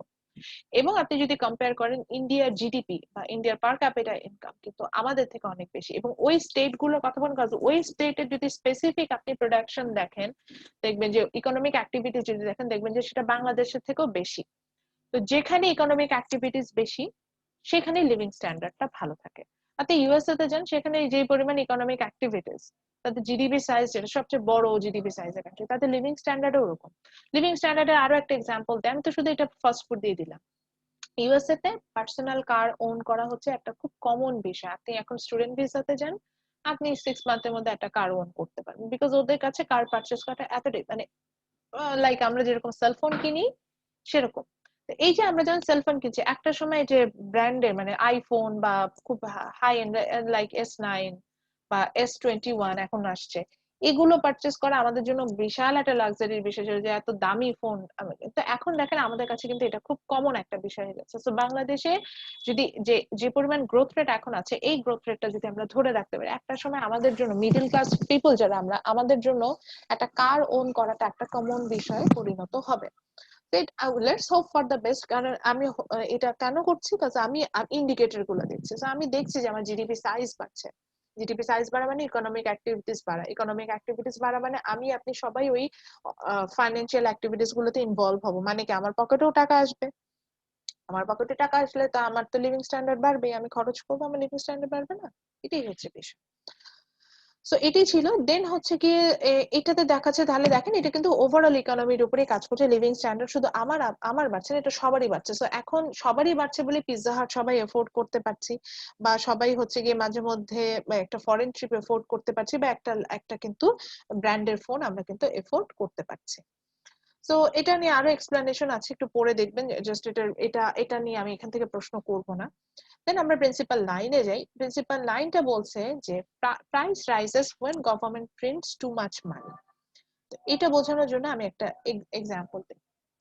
তো গভর্নমেন্ট, আমরা তো এটুকু জানি যে bank note are printed by government, when government wants they can print bank note।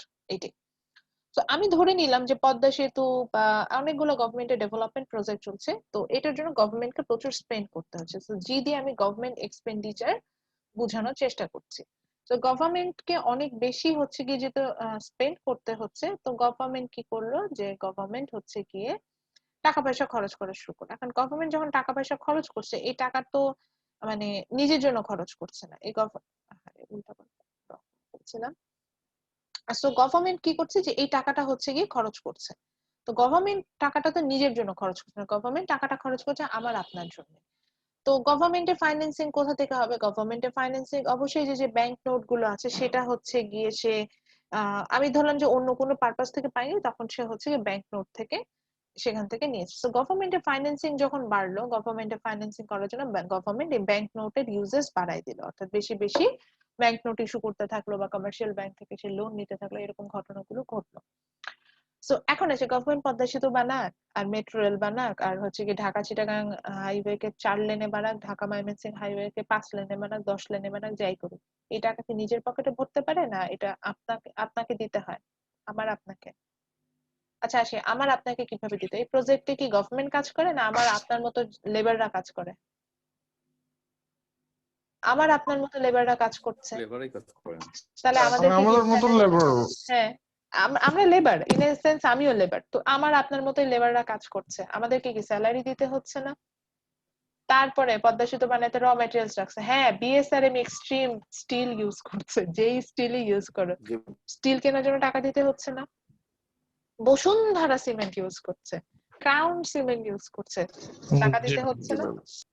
তাহলে টাকাটা তো দেশের মধ্যেই খরচ হচ্ছে। তো গভর্নমেন্ট যখন অনেক বেশি এক্সপেন্ডিচার করে, তখন এই ব্যাংক নোটের ইউজেসটা বেড়ে যায়, মানে অনেক বেশি ব্যাংক নোট ইস্যু করে। অনেক বেশি ব্যাংক নোট ইস্যু করলে এই ব্যাংক নোট তো আর গভর্নমেন্ট পকেটের মধ্যে ঢোকায় রাখে না, গভর্নমেন্ট এই টাকাটা আমাদেরকে দিয়ে দেয় ইনডিরেক্ট, এই ক্রাউন সিমেন্ট কিনতে যাই হোক আর স্যালারি দিতে যাই হোক, আমাদের কাছে টাকাটা চলে আসে। আমাদের কাছে টাকা চলে আসলে কি হলো, আমাদের হাতে টাকা, আমাদের হাতে যে মানে আমি এটাকে জাস্ট ওয়াই দিয়ে দেখাচ্ছি, Y means economics A Y বলতে ইনকাম বোঝায়। তো আমাদের হাতে টাকা চলে আসলো, তা আমাদের হাতে যখন টাকা চলে আসলো আমাদের ইনকাম বেড়ে গেছে। ইনকাম বাড়লে কি তিহাম এখন চিন্তা করে যে প্রতিদিন পিৎজা হাটে যায় খাওয়া যাবে, তো উনি কি যাবে না পিৎজা হাটে প্রতিদিন খেতে?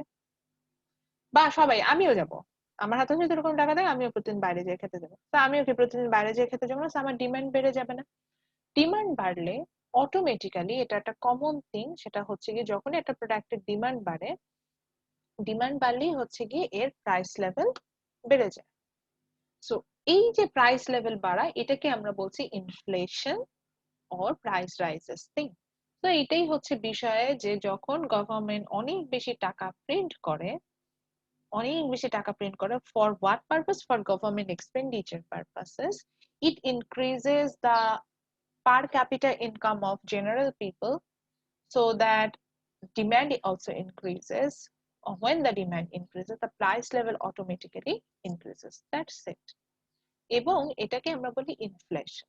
এই যে প্রাইস লেভেল ইনক্রিজ করাটাকে আমরা বলি ইনফ্লেশন। ইটস কমনলি আমরা যেটাকে বলি যে increase in general price level. Say for example বাংলাদেশে এখন ইনফ্লেশন রেট ইজ মোর দেন 7%।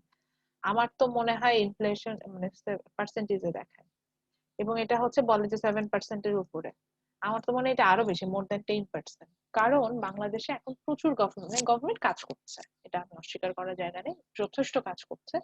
এই জন্য অবশ্যই খরচ থাকবে, তো সেই খরচ আবারও যত যে পরিমাণ 5,000 কোটি টাকার প্রণোদনা দিয়েছে আপনার এই করোনাকালীন সময়, তো এগুলোতে কি আপনার হচ্ছে গিয়ে এগুলোকে মানে এগুলোর কারণে কি আমাদের ইনকাম বাড়ছে না কোনো কারণে? ইনফ্লেশন দেখা দিবে না? তো এটাই হচ্ছে ঘটনা। আমি কিন্তু এগ্রি করি যে বাংলাদেশে ইনফ্লেশন রেটটা high. Okay, then our next principle, it was about again a trade-off, that is society faces short-run trade-off between inflation and unemployment. একটু আগে যেটা পড়াচ্ছিলাম দেখেন, যখন ওখানে ইনফ্লেশন আমি দেখা দিচ্ছিল অর্থাৎ প্রাইস লেভেলটা বেড়ে গেল, এটা যখন দেখা দিচ্ছিল তখন কি হচ্ছিল? তখন আমরা দেখতে পাচ্ছিলাম না যে সবার হাতে টাকা আছে, মানে সবাই ইনকাম করছে। তো yes, when there is high rate of inflation, there is low level of unemployment. খুবই কম মানুষ তখন বেকার থাকে হাই রেট অফ ইনফ্লেশন যখন থাকে। তো গভর্নমেন্টকে বা যে সোসাইটিকে আসলে চুজ করতে হয় গভর্নমেন্ট কোনটা চায়, হাই রেট অফ ইনফ্লেশন চায় নাকি হচ্ছে গিয়ে ইনফ্লেশন যদি কমায় দেয়, কারণ তাদের মধ্যে রিলেশনশিপটা হচ্ছে অপোজিট, একদম অপোজিট ডাইরেকশনে। যদি ইনফ্লেশন কম হয়ে যায় তো প্রাইস লেভেল মডারেট হয়ে গেল, তখন কিন্তু আবার বেকারত্বের হার বেড়ে যাবে। তো গভর্নমেন্ট কি এটা আসলে চুজ করবে what they want, high level of inflation or high level of unemployment। তো যেটা গভর্নমেন্ট চায় সেই ওয়াইজ কিন্তু কাজ করতে হয়। তো এই কারণে যেটা হয় যে এখন আপনি বলতে পারেন যে ম্যাডাম কোনটা আসলে গভর্নমেন্ট চুজ করে, এটা আসলে সময়ের উপর ডিপেন্ড করে। যেমন দেখবেন যে যখন ইলেকশন আসে, এটা খুব কমন বিষয়, ইলেকশনের আগে তখন কি হবে, শর্ট টার্মে জনগণকে গভর্নমেন্টের খুশি করতে হবে, এই কারণে তখন ওরা কি করে, তখন হচ্ছে ইনফ্লেশনটা কমায় দেয়। তখন দেখবেন চালের কেজি যদি আপনি 50 টাকা চালের কেজি যায়, যদি দেখেন 5 টাকা হয়ে গেছে, আপনি কি বলবেন না আল্লাহ শেখ হাসিনা সরকার বারে বারে দরকার? ঠিক কিনা? জি যদি ম্যাম। প্রোডাক্টের দাম এরকম হয়ে যায়, অর্থাৎ আপনাকে শর্ট টার্মে ভালো করার জন্য কি করা লাগে, আপনাকে পেটে শান্তি দিতে হবে। পেটে শান্তি কিভাবে দিতে হবে? জিনিসপত্রের দাম কমায় দিতে হবে, আপনি পেটের শান্তি। আপনি দেখবেন ইলেকশনের আগে প্রোডাক্টের দাম অটোমেটিক্যালি কমে যায়, বিকজ গভর্নমেন্টের তখন টার্গেট থাকে যে আমি এখন লো রেট অফ ইনফ্লেশনে যাব, জনগণ আমার উপর খুশি থাকবে। এবার আসি আনএমপ্লয়মেন্ট, কি যে বেকার। এখন আপনার বাসায় 2-1 জন বেকার থাকলেও এটা তো বাকি সোসাইটির কোনো সমস্যা না। তো ওই জন্য হচ্ছে কি গভর্নমেন্ট চিন্তা করে যে আনএমপ্লয়মেন্ট রেটটা বাড়লেও যখন মানুষজন দেখবে প্রোডাক্টের দাম কম, তখন এটা আর গায়ে লাগবে না। সো শর্ট রানে যদি খুশি, মানে যদি মনে করে যে শর্ট টাইমের মধ্যে জনগণকে খুশি করতে হবে, তখন গভর্নমেন্ট এই লো রেট অফ ইনফ্লেশনে চলে যায়, জিনিসপত্রের দাম কমায় দেয়। জিনিসপত্রের দাম কমায় দিলে অটোমেটিক্যালি আনএমপ্লয়মেন্ট রেটটা বাড়ে। তো এটা ওই যে বললাম, আমরা খুব বেশি নোটিস করি না, আমরা হয়তো চিন্তা করে চেষ্টা করি 6 মাসের মধ্যে জব পেয়ে যাবো। এবার এসে 6 মাস পরে ঘটনাটা কি হয়, এর মধ্যে ইলেকশন হয়ে যায়। ইলেকশন হওয়ার পর গভর্নমেন্ট চিন্তা করে এখন জনগণকে খুশি করার দরকার নেই, আমার লং টার্মে ডেভেলপমেন্ট প্রজেক্টে যেতে হবে, যেটা দিয়ে আমি সার্ভাইভ করতে পারবো, না তো গভর্নমেন্ট আসলে টিকে থাকতে পারবে না। তখন গভর্নমেন্ট এক্সপেন্ডিচার বাড়ায় দেয়, অর্থাৎ হাই ইনফ্লেশনে চলে যায়। হাই ইনফ্লেশনে চলে গেলে অটোমেটিক্যালি যে 6 মাস পর আপনি জব পেয়ে যান। তো এই কারণে কিছুদিন পর পর বিসিএস সার্কুলার হচ্ছে, জব পাচ্ছি আমরা, বা প্রাইভেট সেক্টরে যথেষ্ট হচ্ছে গিয়ে জব ক্রিয়েশন হচ্ছে। এবং ইনফ্লেশন রেটও হাই হচ্ছে, গভর্নমেন্ট এখন লং টার্ম সার্ভাইভের কথা চিন্তা করছে। আবার ঠিকই 2022 না 23 ইলেকশন আছে, ইলেকশনের আগে আবার দেখবেন প্রোডাক্টের দাম কমে যাবে, কমে গভর্নমেন্ট ওটা চুজ করবে। তো এটাই হচ্ছে, এইভাবে গভর্নমেন্ট আসলে চলতে থাকে। So those are 10 principal. আমরা ইকোনমিক্স এ যতগুলো থিওরি দেখি, প্রত্যেকটা থিওরি আমরা এই প্রিন্সিপাল গুলো দিয়ে এক্সপ্লেন করতে পারবো। মজার বিষয় হচ্ছে কি আমাদের রিয়েল লাইফে আমরা যে হচ্ছে গিয়ে প্রবলেম গুলো ফেস করি, আমরা এই প্রিন্সিপাল গুলো দিয়ে এক্সপ্লেন করতে, এবং আমাদের ডে টু ডে লাইফে যে প্রত্যেকটা অ্যাক্টিভিটিস ইকোনমিক্স এর সাথে রিলেটেড, এই প্রিন্সিপাল গুলো নিয়ে যদি আমাদের আইডিয়া থাকে আমরা কিন্তু দেখতে পাবো। যেমন আমরা এখন সবাই হচ্ছে গিয়ে ইয়া হয়ে গেছে, ধরেন একটু বোর হয়ে গেছে ক্লাস করতে, আমি নিজেই বুঝতে পারছি কারণ কি এখন কোনো ইনসেনটিভ নাই। যদি আমি একটা ইনসেনটিভ দিতাম যে আজকের ক্লাস যদি সবাই ঠিকঠাক মতো করেন তাহলে 2টা অ্যাটেন্ডেন্স দিব, তাহলে দেখবেন ঠিকই ক্লাস করতেন। তো এগুলা হচ্ছে গিয়ে বিষয়। তো ইনসেনটিভ দেই নাই, হচ্ছে না। তো এগুলা হচ্ছে বোঝা যায়। তো আমাদের লাইফের প্রত্যেকটা ডিসিশন, প্রত্যেকটা incident we can explain with the principle. আচ্ছা একটা সিলি ইয়াটা দিই, মানে এটা দিয়ে এই স্লাইডটা শেষ করবো, তারপরে আমরা হচ্ছে গিয়ে আমাদের মার্ক হার্শির বইয়ে চলে যাব। সেটা হচ্ছে কি ম্যানকিউ এর এই যে বইটা রেফারেন্স, এটা থেকে আমরা আরো অনেকগুলো চ্যাপ্টার করবো, এই জন্য ম্যানকিউর বইটা ম্যানকিউ বারবার করছি। ওনার বইয়ের যদি কোনো আপনাদের প্রবলেম থাকে এবং টেক্সট বুক ম্যাটেরিয়ালস যদি আপনার আরো কিছু দরকার থাকে, লাইক ভিডিও ক্লিপস, যে আমি বললাম যে আমি নিজেও অনেক সময় স্লাইড ওর কাছে কালেক্ট করি, in that cases you can go to this website, এখান থেকে আপনি পেয়ে যাবেন, দ্যাটস টোটালি ফ্রি। ঠিক আছে, ওখান থেকে আপনারা কিন্তু স্টাডি করতে পারেন। And economics is a very interesting subject, so you won't regret if you have good idea in economics, you won't regret. আচ্ছা সিলি একটা এক্সাম্পল দেই, সেটা হচ্ছে কি আমি একটা সময় ফিল করেছি আমার অন্য আর একটা ফ্রেন্ডের ক্ষেত্রে, তখন মনে হয়েছে এই ইনসেনটিভটা দেওয়া দরকার। আমরা কি করি, আমাদের ধরেন আমার বান্ধবী তার ফ্যামিলি লাইফে খুব আনহ্যাপি, আমি যাই কি করবো, আমার সেই ভাইয়াকে যে বুঝাবো, ভাইয়া আমার বান্ধবী ভালো, আপনি তার সাথে এরকম করেন না। এখানে আসলে আমি কোন বেসিসে যাচ্ছি, আমি একদিন চিন্তা করলাম আচ্ছা এটাকে কোনো প্রিন্সিপাল দিয়ে এক্সপ্লেন করা যায়? হ্যাঁ যায়, বলেন তো দেখি কোন প্রিন্সিপাল দিয়ে এটা এক্সপ্লেন করা যায়, কেউ বলতে যেমন পারে? অপরচুনিটি কস্ট, ওটা দিয়ে। না, ফোর্থ প্রিন্সিপাল, ওই যে people respond to the incentive. আমি তাকে ইনসেন্টিভ দিচ্ছি তোমার বউ ভালো, বুঝছেন, তোমার বউ ভালো, এটা হচ্ছে ইনসেন্টিভ দিচ্ছি। ইনসেন্টিভ আজ না হোক কাল না হোক, ওই যে বললাম প্রমোশন করে দিচ্ছে, সেলফ প্রমোশন, প্রমোটিং করে দিচ্ছে, প্রমোটিং কাজে দিবে, আজকে না হোক একদিন না একদিন ওটা মনে বাঁচবে, আরে ওই যে অমুক ও তো নিশ্চয়ই এরকম উল্টা পুল্টা বলতে পারে না, সো আসলেই তো আমার বউ ভালো, এই জিনিসটা কিন্তু কাজ করছে, এটা নিজের লাইফেও কাজে লাগায়, বুঝছেন, এইসব সেলফ প্রমোশন কাজে দেয়, সেটাই বলতে যাচ্ছিলাম। ওকে, সো এরপরে আমরা চলে যাব আমাদের অ্যানাদার হচ্ছে গিয়ে আজকে আরেকটা স্লাইড, এটা আমি আমার সেকেন্ড ক্লাসটা শুরু করছি, আমি টানা নিব, আমি 4:30 পর্যন্ত ক্লাস নিব, দেন আপনাদের ছেড়ে দেবো, আরো হাফ এন আওয়ার আমি ক্লাস নিব। সো এরপরে আমরা এতক্ষণ পর্যন্ত ইকোনমিক্স এর বেসিক জিনিসগুলো জানলাম, আমাদের লাইফে ইকোনমিক্স কিভাবে রিলেটেড সেটা সম্পর্কে জানলাম। এরপরে আমাদের যে মেইন কোর্স অর্থাৎ managerial economics, we know it's a sub field of micro economics. So এই ম্যানেজারিয়াল ইকোনমিক্সটা কিভাবে ইকোনমিক্স এর সাথে রিলেটেড, এবং এখন দেখবো যে আপনি অ্যাজ এ ম্যানেজার কেন এটা আপনাকে স্টাডি করতে হবে। আচ্ছা বিফোর স্টার্টিং দ্যাট আমি একটু দেখে নিই যে মার্ক হার্শের বইটা আমার কাছে ওপেন করা আছে নাকি, না হলে আমি একটু বইটা একটু দেখিয়ে দিব যে আমি কোন চ্যাপ্টার ফলো করছি। আচ্ছা just allow me some time, আমি একটু আপনাদের রেফারেন্সটা ওপেন করে দিই, রেফারেন্সটা ওপেন করে আমি একটু দেখাবো যে কোন চ্যাপ্টারটাতে যাব, দেন আমরা চলে আসবো।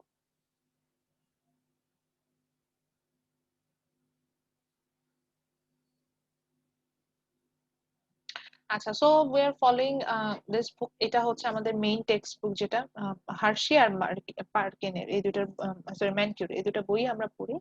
আচ্ছা আমি একেবারে চলে যাই, এই যে আমি বলেছিলাম যে এটা যদি এক্সপ্লোরারে ওপেন করেন ডিরেক্টলি আপনি এটা এক্সপ্লোর করতে পারবেন বইটা। সো আমরা চ্যাপ্টার 1টা পড়বো আজকে, nature and scope of managerial economics. So first of all we will get to know about what is managerial economics, then how managerial economics will help you as a decision making unit, sorry, as a decision making tool, my mistake. Then একই জিনিস opportunity cost দিয়ে হিসাব করব যে why the making is the why how to make the best decision. দেন আমরা পরে চলে যাব হচ্ছে থিওরি অফ ফার্ম এবং সেখানে আমরা দেখবো হচ্ছে expected future value find out করার আমরা একটা ফর্মুলা রিড মানে স্টাডি করব। তারপর আমরা দেখবো হচ্ছে গিয়ে লাস্টে যেটা যাবো যে আমরা যে থিওরি অফ ফর্মটা পাবো ইট হ্যাজ সাম লিমিটেশনস গুলো আলোচনা করব। এটা হচ্ছে আজকে আমরা যা যা পড়ছি এটা মোটামুটি ওভারভিউ।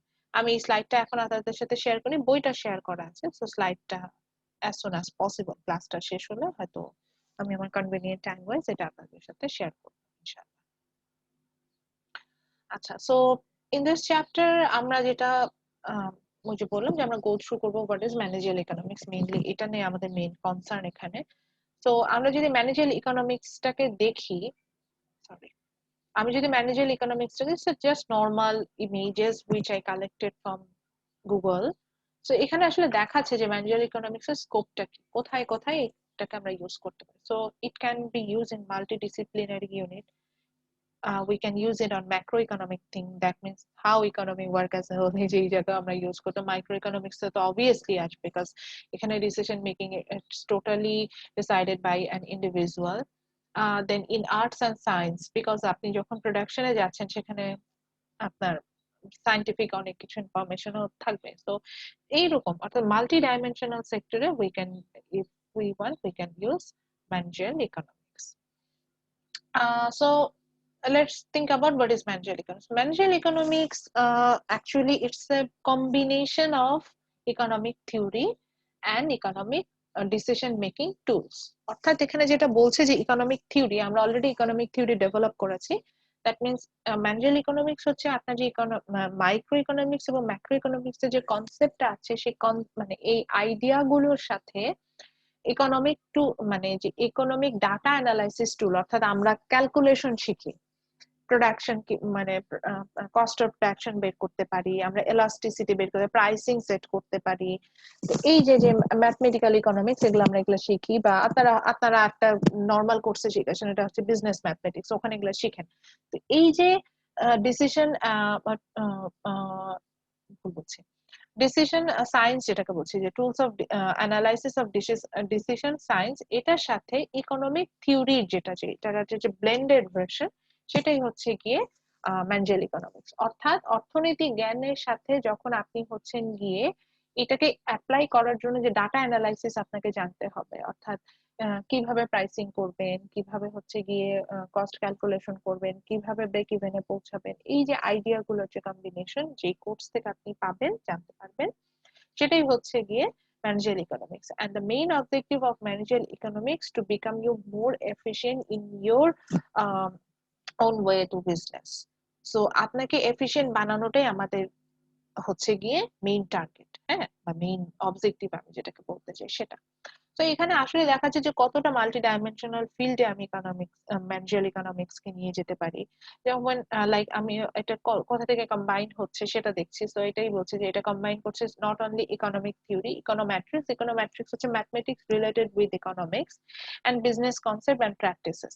তো তিনটাই কিন্তু লাগছে, যে আপনি শুধু ইকোনমিক্স জানেন, আপনি ম্যাথসও পারেন, কিন্তু আপনার কোনো বিজনেস কনসেপ্ট নেই। যে মার্কেটিং এর আমি অনেকগুলো পলিসি বলছিলাম, মার্কেটিং রিসার্চ নিয়ে কথা বলছিলাম, তো এইগুলো নিয়ে কোনো আইডিয়াই নেই, তখন কিন্তু আপনার জন্য ম্যানেজিয়াল ইকোনমিক্স না। তো আপনাকে যখন ম্যানেজিয়াল ইকোনমিক্স সম্পর্কে জানতে হবে, তখন এই বিষয়গুলো নিয়ে কিন্তু স্টাডি করে আসতে হবে। আচ্ছা, ইমপ্রুভ ডিসিশন, এখানে যেটা হচ্ছে যে আপনার যখন when you get good knowledge, when you have good knowledge in managerial economics, it will improve in your future strategic decision making thing. It will improve your relationship with others, competitor and customer.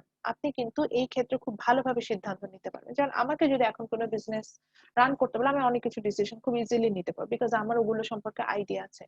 আমি প্রথমেই দেখবো আমি কোন মার্কেটে entry নিচ্ছি, perfect competitive market, monopoly market না oligopoly market, আমি কিন্তু এটা দেখবো। তারপরে চিন্তা করবো তাহলে প্রাইসটা কি এলাস্টিক না ইনএলাস্টিক, ডিমান্ড কার্ভটা কি এলাস্টিক ইনএলাস্টিক, এই যে বলছি, এগুলা কিন্তু আমাকে ফিউচারে আমি যে প্রোডাক্টই লঞ্চ করি না কেন, খুব ভালোভাবে প্রোডাক্টটা লঞ্চ করতে এই ব্যাপারে আমাকে কিন্তু হেল্প করবে। তো এগুলো কিন্তু আমি আইডিয়া পাবো। তো এটাই হচ্ছে যে ডিসিশন মেকিং এর ক্ষেত্রে ইমপ্রুভমেন্টও কিন্তু আমাকে হেল্প করবে। এছাড়া যেটাকে বলছি যে অপটিমাইজেশনের ক্ষেত্রে যদি যাই যে ইউজেস গুলো কি, যে কয়েকটা ইউজেস দেখেন যে it will decrease your minimum রিস্ককে আপনাকে নিয়ে যাবে। দেন হচ্ছে গিয়ে আপনি আপনার যেটাকে বলা যায় যে আপনি you can efficiently use your firm's resources, you can maximize the business benefits, you can যে প্রাইস ডিটারমিনেশন, এই যে বলছিলাম বারবার যে প্রাইস সেটটা যেটা করার একটা বিষয় থাকে, সেটাও কিন্তু আপনি কিন্তু এখান থেকে আসতে পারেন।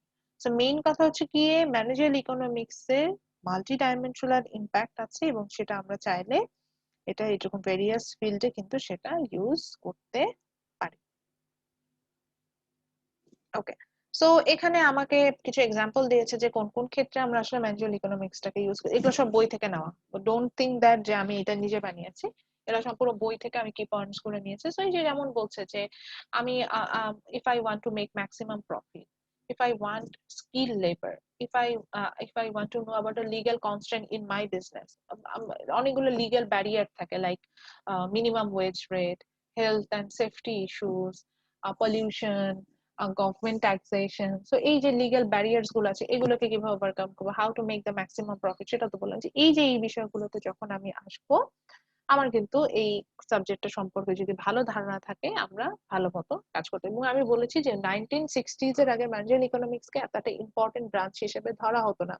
1960s এর পরে দেখা গেল যে সার্ভিস সেক্টরটা, স্পেশালি ম্যানুফ্যাকচারিং প্রোডাক্ট গুলোকে যে আমরা কাস্টমারদের কাছে নিয়ে যাচ্ছি, এই সেক্টরটা যখন ডেভেলপ হওয়া শুরু করলো, তখনই হচ্ছে গিয়ে আমাদের ম্যানেজারিয়াল ইকোনমিক্স এই সাবজেক্টটার ইম্পর্টেন্স দেখা দিল। এবং দেন কিন্তু এটা অনেক ইউনিভার্সিটিতে এটা অ্যাজ এ আপনার মানে পোস্ট গ্রাজুয়েশনে একটা কোর্স, মানে একটা সাবজেক্ট হিসেবে এটা কিন্তু অফার করা হয়। সো নাও আপনার হয়তো মনে হতে পারে যে maybe economics and managerial economics both are same thing, but no, they are different in their own way. So আমরা ডিফারেন্সটা একটু দেখি। আমি এখানে সিম্পল 5টা ডিফারেন্স দিয়েছি, আপনি গুগল করলে থাউজেন্ডস অফ ডিফারেন্স পাবেন, আমি জাস্ট সিম্পল কিছু ডিফারেন্স দিয়েছি। যেমন আমরা দেখলাম কি যে economics it deals with the body of principles. Yup, আমরা 10টা প্রিন্সিপাল পড়ে আসলাম, এই প্রিন্সিপাল গুলো নিয়ে কিন্তু ইকোনমিক্স কাজ করে।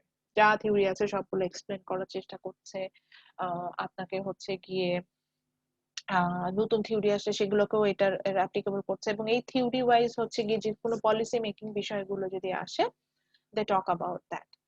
But when you talk about managerial economics, it not deals with the principle, actually it deals with the application of principle. ইকোনমিক্সে বললো people respond to the incentive, আপনি এটা জানেন people respond to the incentive, সেটা থেকে আপনি as a manager আপনি কাজে লাগাইলেন কি, যে আমি আরং এ সেল দিলাম 70, না আমি বাই 2 গেট 1 ফ্রি অফার দিলাম, দিয়ে আমার প্রোডাক্টটা গছাই দিলাম, কাজে যে ইনসেন্টিভ দিয়েছি বাই 2টা কিনলে একটা ফ্রি, যে মানুষ আমার প্রোডাক্টই কিনতো না, এই 2টা কিনলে একটা ফ্রি দেখে কিনে ফেলবে, এই যে অ্যাপ্লিকেশনটা আপনি অ্যাপ্লাই করে দিলেন। তো এইটাই, অর্থাৎ ম্যানেজারিয়াল ইকোনমিক্স কিন্তু থিওরিটা নিয়ে কাজ করে না, ইকোনমিক্স এর অ্যাপ্লিকেশনটা নিয়ে কাজ করে। হ্যাঁ, you need the clear idea about the theories, but it doesn't mean যে আপনি ওই থিওরিটাই শুধু হুবহু ফলো করবেন, কাজ করবেন, এখানে অ্যাপ্লিকেশনটা কাজে লাগবে। আচ্ছা, আমরা দেখি যে economics it characterize in both micro and macro way, which means আমি নিজের জন্যও যেমন কথা বলবো, গ্রুপ অফ পিপল নিয়েও কথা বলবো। But when you talk about managerial economics, it's actually micro in nature, আপনার নিজেরকে নিয়ে কথা বলবো, আমি কিন্তু thousands of firm নিয়ে কথা বলবো না, এটা ইন্ডিভিজুয়াল অ্যাক্টিভিটিস নিয়ে কথা হয়, এটাই। দেন হচ্ছে গিয়ে economics it based on certain assumptions, এই যে আমরা প্রিন্সিপাল গুলোকে এখানে নিয়ে আসি, যে কিছু মানে বা আমরা যে কোনো থিওরি যখন ডেভেলপ করি আমরা কিন্তু কিছু অ্যাজাম্পশন নিয়ে কাজ করি। বাট আমি যখন ম্যানেজারিয়াল ইকোনমিক্স নিব, it's not only depend on the assumption, actually it depends on the practical situation, আমরা ওইটাকে প্র্যাকটিক্যালি অ্যাপ্লাই করবো, এবং সেই সিচুয়েশন ওয়াইজ কিন্তু আমার অ্যাজাম্পশনটা ডিসঅ্যাপিয়ার হয়েও যেতে পারে, আমি চেঞ্জেস আসতে পারে। দেন বলছে যে যেটা হচ্ছে যে in economics different theories of distribution are study, মানে অনেক ধরনের, অর্থাৎ শুধু যে আমি অ্যাজ এ এন্টারপ্রেনার কিভাবে কাজ করবো সেটা নিয়ে যে কাজ হচ্ছে তা না, আমার হচ্ছে গিয়ে মানে আমি এখানে ডেভেলপমেন্ট ইকোনমিক্স নিয়ে কথা বলতে পারি, হেলথ ইকোনমিক্স নিয়ে কথা বলতে পারি, আরবান বা রুরাল ইকোনমিক্স নিয়ে কথা বলতে পারি, অর্থাৎ মাল্টি ডাইমেনশনাল সেক্টরে এখানে হচ্ছে কি কাজ হবে। কিন্তু when we talk about managerial economics, it only think about what to do as a manager. We health sector এ কি হলো, গ্রাম অঞ্চলে যায় কি হলো, আরবান ইকোনমিক্স এ লিখলে আমার কিছুই হেডেক, শুধু এবং শুধুমাত্র অ্যাজ এ ম্যানেজার আমার কি কি কাজকর্ম হবে, আমার প্রোডাকশন বেসিসে আমার যে প্রজেক্ট আসবে সেটা নিয়ে আমি শুধু চিন্তা করব। আচ্ছা, দেন বলছে যে economics it both normative and positive side. আচ্ছা, নর্মেটিভ বলতে বোঝাচ্ছে যে নর্ম থেকে আমরা যে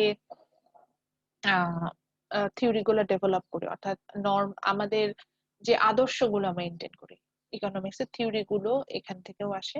আচ্ছা, পজিটিভ সায়েন্স হচ্ছে গিয়ে যেটা হচ্ছে ম্যাথমেটিক্যালি প্রুফ করতে হয়, ডেটা অ্যানালাইসিস করে অনেকের উপর রিসার্চ করে দেন সেখান থেকে আসলে যে আইডিয়াসটা পাই সেখান থেকে হচ্ছে গিয়ে আমরা আপনার ইকোনমিক্সটা পাচ্ছি। বাট মজার ব্যাপার হচ্ছে managerial economics mostly based on the normative thing. কিভাবে যে আচ্ছা, আপনাদের মধ্যে কি কেউ আছেন বিজনেস করেন, মানে নিজের বিজনেস আছে বা কোনোভাবে বিজনেসের সাথে আপনারা রিলেটেড? সবাই কি ঘুমাই গেছে? না ম্যাম। আচ্ছা না না। ম্যাম। আচ্ছা, না আমি ম্যাম। একটু জানতে চাচ্ছি যে যদি বিজনেসের সাথে রিলেটেড থাকেন, বিজনেসে কি নিজেদের মানে কিছু একটা প্রি অ্যাজাম্পশন বলে কিছু থাকে না যে এইভাবে বিজনেসটা করতে হবে? আমার আইডিয়া কম, জি ম্যাম, সেটা থাকবেই। মানে আপনাদের কাছ থেকে জানতে চাচ্ছি, একটু যদি শেয়ার করতেন তাহলে আমার একটু বলতে একটা সুবিধা। কনসেপ্ট তো আসলে মাথার মধ্যে রাখতে হয় যে আসলে আমি হুম হুম কিভাবে করলে কিভাবে আমি আগাতে পারবো, কিভাবে ইনভেস্ট করলে আমার এখান থেকে প্রফিট আসবে, আচ্ছা, তারপর একটু assumption তো করতে হবে। আর কোন কোন কম্পিটিটরদের প্রোডাক্টটা বলেন। কোন প্রোডাক্টটা প্রোভাইড করলে হচ্ছে আবার দেখা যায় যে যদি কেউ কারো যদি শপ থাকে যে এই শপের রানিং হবে কোন প্রোডাক্টটা, একটু তো ম্যাম অ্যাজাম্পশন করতে হবে ম্যাম। হুম হুম তো মেইন কথা হচ্ছে গিয়ে মানে আমি বলতেছেন যে দেয়ার আর সাম নর্মস ইজন্ট ইট, যে এটাই আমাকে ফলো করতে হবে, আমার কম্পিটিটররা এটা ফলো করছে আমি করব। মানে এখানে কিন্তু যে প্র্যাকটিক্যালি ইমপ্লিকেশনের কোনো বিষয় নাই যে আমি 10 জনের উপরে অ্যানালাইসিস করলাম, করে যেটা হলো সেই ওয়াইজ রেজাল্ট গেলাম, এভাবে তো যায় না। কিছুটা মানে আদর্শ থাকে না, মানে আগে থেকে চলে আসে এরকম একটা বিষয় কি থাকে না এই ক্ষেত্রে? আচ্ছা, আরো একটু এক্সাম্পল একটু বুঝাই বলি। যেমন দেখেন, বৈশাখে আমরা কিন্তু এক ধরনের প্রোডাক্ট লঞ্চ করি, ঈদে এক ধরনের প্রোডাক্ট লঞ্চ করি, করি না? আবার হচ্ছে গিয়ে দুর্গাপূজায় আরেক ধরনের প্রোডাক্ট লঞ্চ করি, এই বিষয়গুলো কিন্তু কাজ করে। তো মেইনলি আমি যখন ম্যানেজার ইকোনমিক্স নিয়ে কাজ করব, ওনার না এত মানে নাই যে আপনার সায়েন্টিফিক্যালি প্রুফ করে আসতে হবে যে কাজটা ঠিক মতো হচ্ছে কিনা, এরকম কোনো বিষয় নাই এখানে। হচ্ছে গিয়ে আমরা যেটা করবো যে অ্যাজ এ ম্যানেজার আগে থেকে যা হয়ে আসে আমরা সেটা ফলো করার চেষ্টা করবো। তো এই জন্য এটাকে বলা হয় হচ্ছে গিয়ে নর্মেটিভ সায়েন্স। তো বেসিক্যালি আমাকে যদি একদম মানে একদম একটা স্ট্রেট কাট বলতে বলেন যে আসলে ম্যাডাম ডিফারেন্স দুটার মধ্যে কি, তাহলে আমি এটাই বলবো যে ইকোনমিক্স সবকিছু নিয়ে কথা বলবে, ম্যানেজার ইকোনমিক্স শুধু অ্যাজ এ ম্যানেজার আপনার ইকোনমিক অ্যাক্টিভিটিস নিয়ে কথা বলবে। এবং ইকোনমিক্স ইকোনমিক্স এর একটা সাব ফিল্ড, ইকোনমিক্স এর ডিরেক্ট ফিল্ড হচ্ছে ডিরেক্ট ক্লাসিফিকেশন আমি করছি মাইক্রো ইকোনমিক্স ম্যাক্রো ইকোনমিক্স এর, সেই মাইক্রো ইকোনমিক্স এর একটা সাব ফিল্ড হচ্ছে কি ম্যানেজার ইকোনমিক্স। এবং ম্যানেজার ইকোনমিক্স জানতে হলে নামে ইকোনমিক্স আছে বলে যে শুধু ইকোনমিক্স পড়লেই হবে তা না, ম্যানেজার ইকোনমিক্স জানতে হলে সাথে সাথে আপনাকে ম্যাথমেটিক্যালি যথেষ্ট ভালো হতে হবে এবং বিজনেস সম্পর্কে, বিজনেস অ্যাপ্লিকেশন এন্ড প্র্যাকটিসেস এগুলো সম্পর্কে খুব ভালো একটা আইডিয়া থাকতে হবে। দেন হচ্ছে গিয়ে আপনি কিন্তু ম্যানেজার ইকোনমিক্সটা ভালোভাবে বুঝতে পারবেন। আচ্ছা, আমি একটু অ্যাটেন্ডেন্সটা নিয়ে নিই, দেন আমি আবার লেকচারে ব্যাক করব।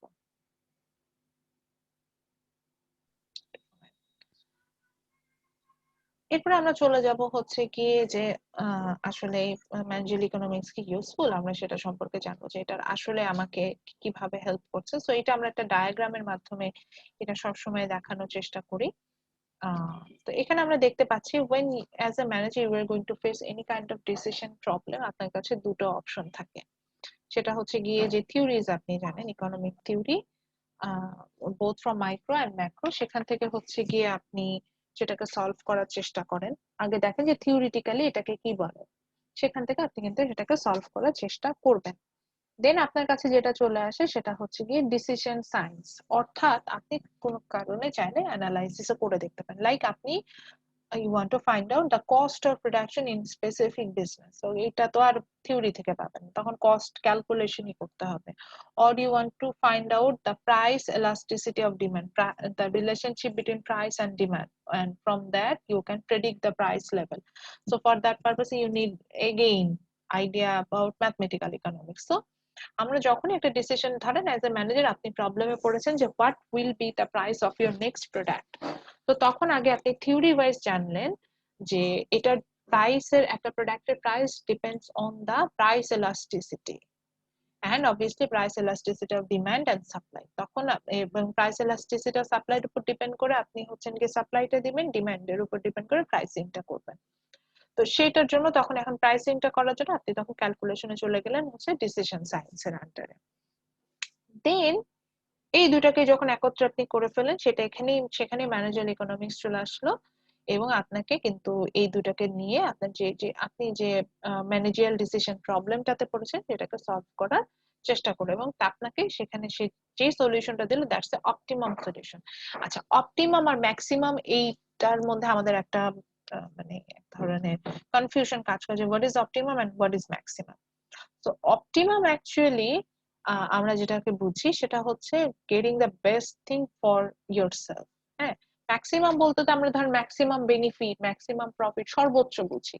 তো অপটিমাম বলতে আমি সর্বোচ্চ জায়গাটা বুঝি না, কিন্তু সবচেয়ে স্যাটিসফ্যাক্টরি পয়েন্টটাকে বুঝি, যে যেখানে আমি সবচেয়ে ভালো আছি, এরকম পজিশনটাকে বোঝাতে আমরা অপটিমাম কথাটা বলি। অপটিমাম চয়েস, যেমন যে আমার জন্য বেস্ট চয়েস বা most satisfactory choice for me. হ্যাঁ, আমার জন্য হয়তো বেনিফিটের চয়েস অন্যটা হতে পারে, কিন্তু অপটিমাম চয়েস হচ্ছে যে যেটাতে আমি সবচেয়ে ভালো থাকবো।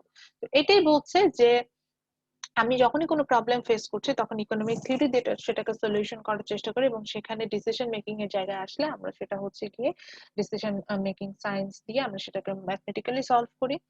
Then and combine it, we go to the managerial economics, and it will help you to find out the optimum solution of the managerial decision problem. So আচ্ছা, আপনাদের একটু কাজ দিব, কাজ দিয়ে হচ্ছে কি আমি থিওরি অফ ফার্মে যাব।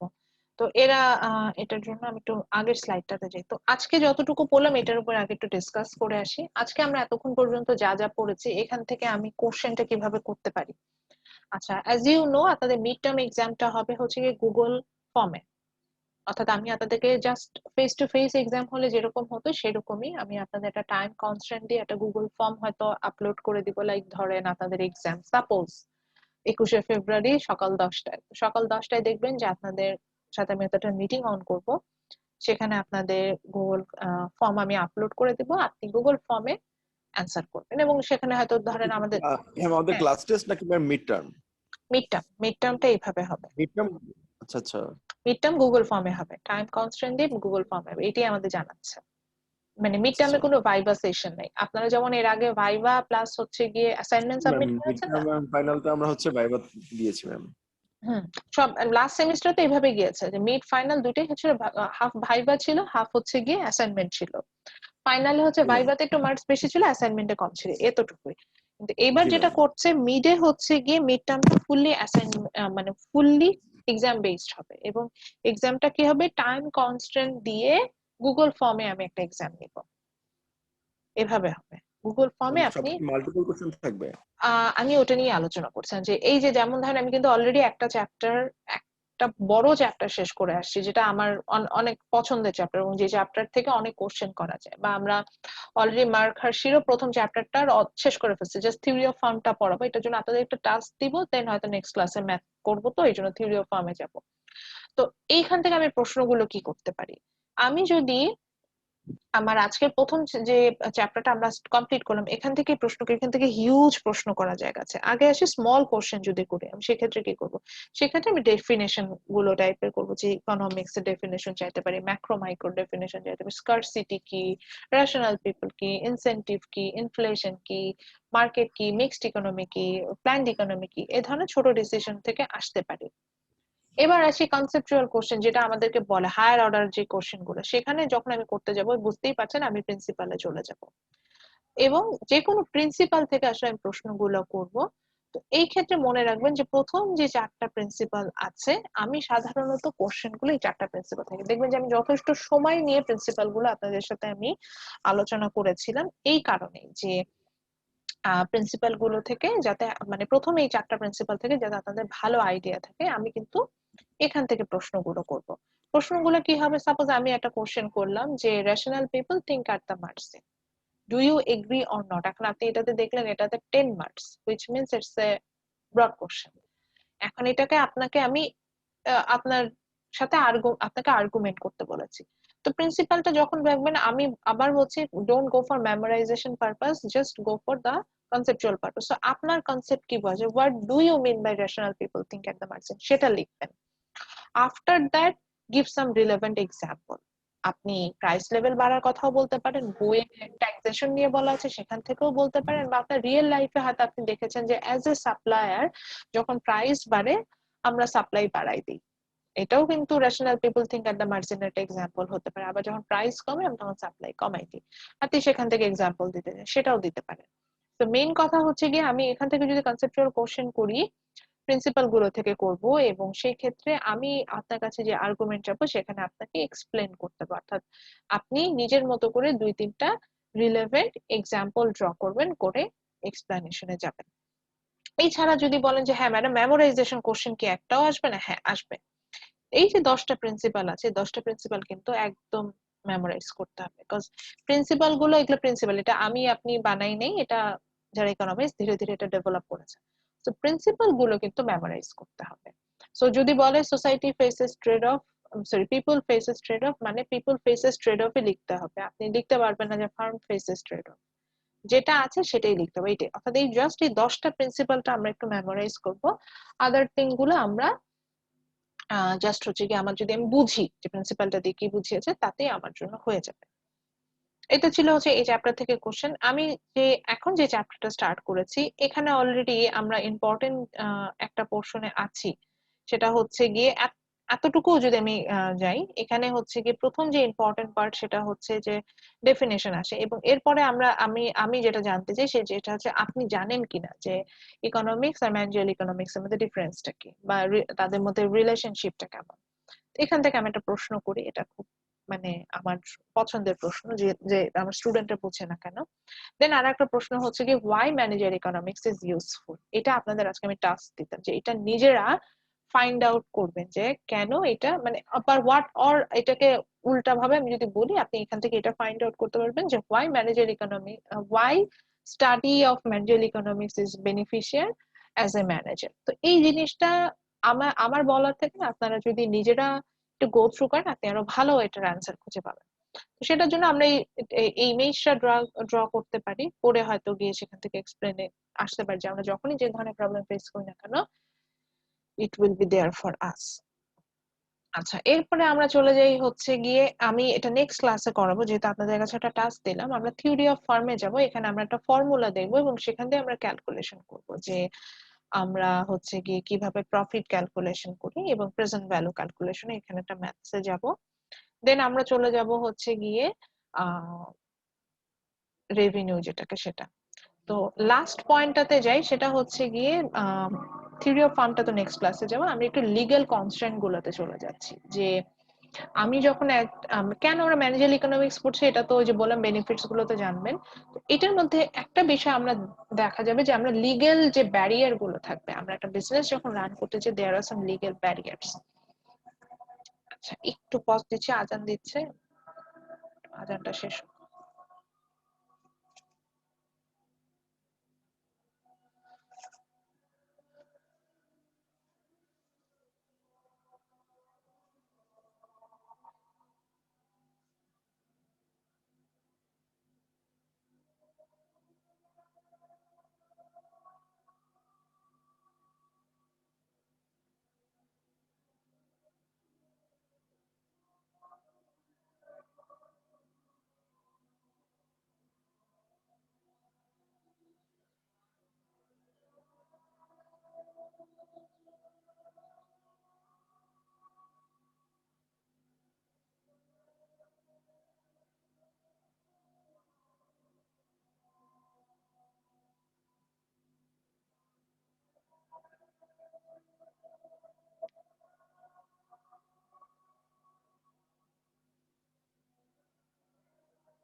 ওকে, সো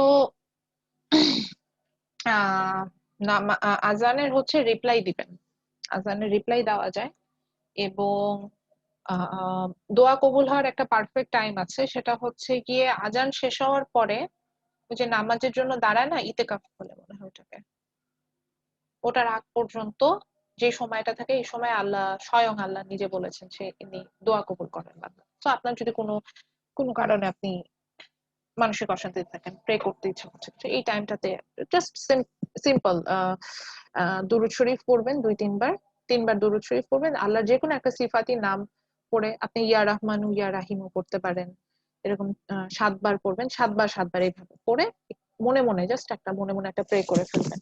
ইট ওয়ার্কস। এটা দেখা যায় যে অনেক লাইক আপনার মনেও একটা শান্তি আসতে পারে, এটাই বলতে চাচ্ছিলাম।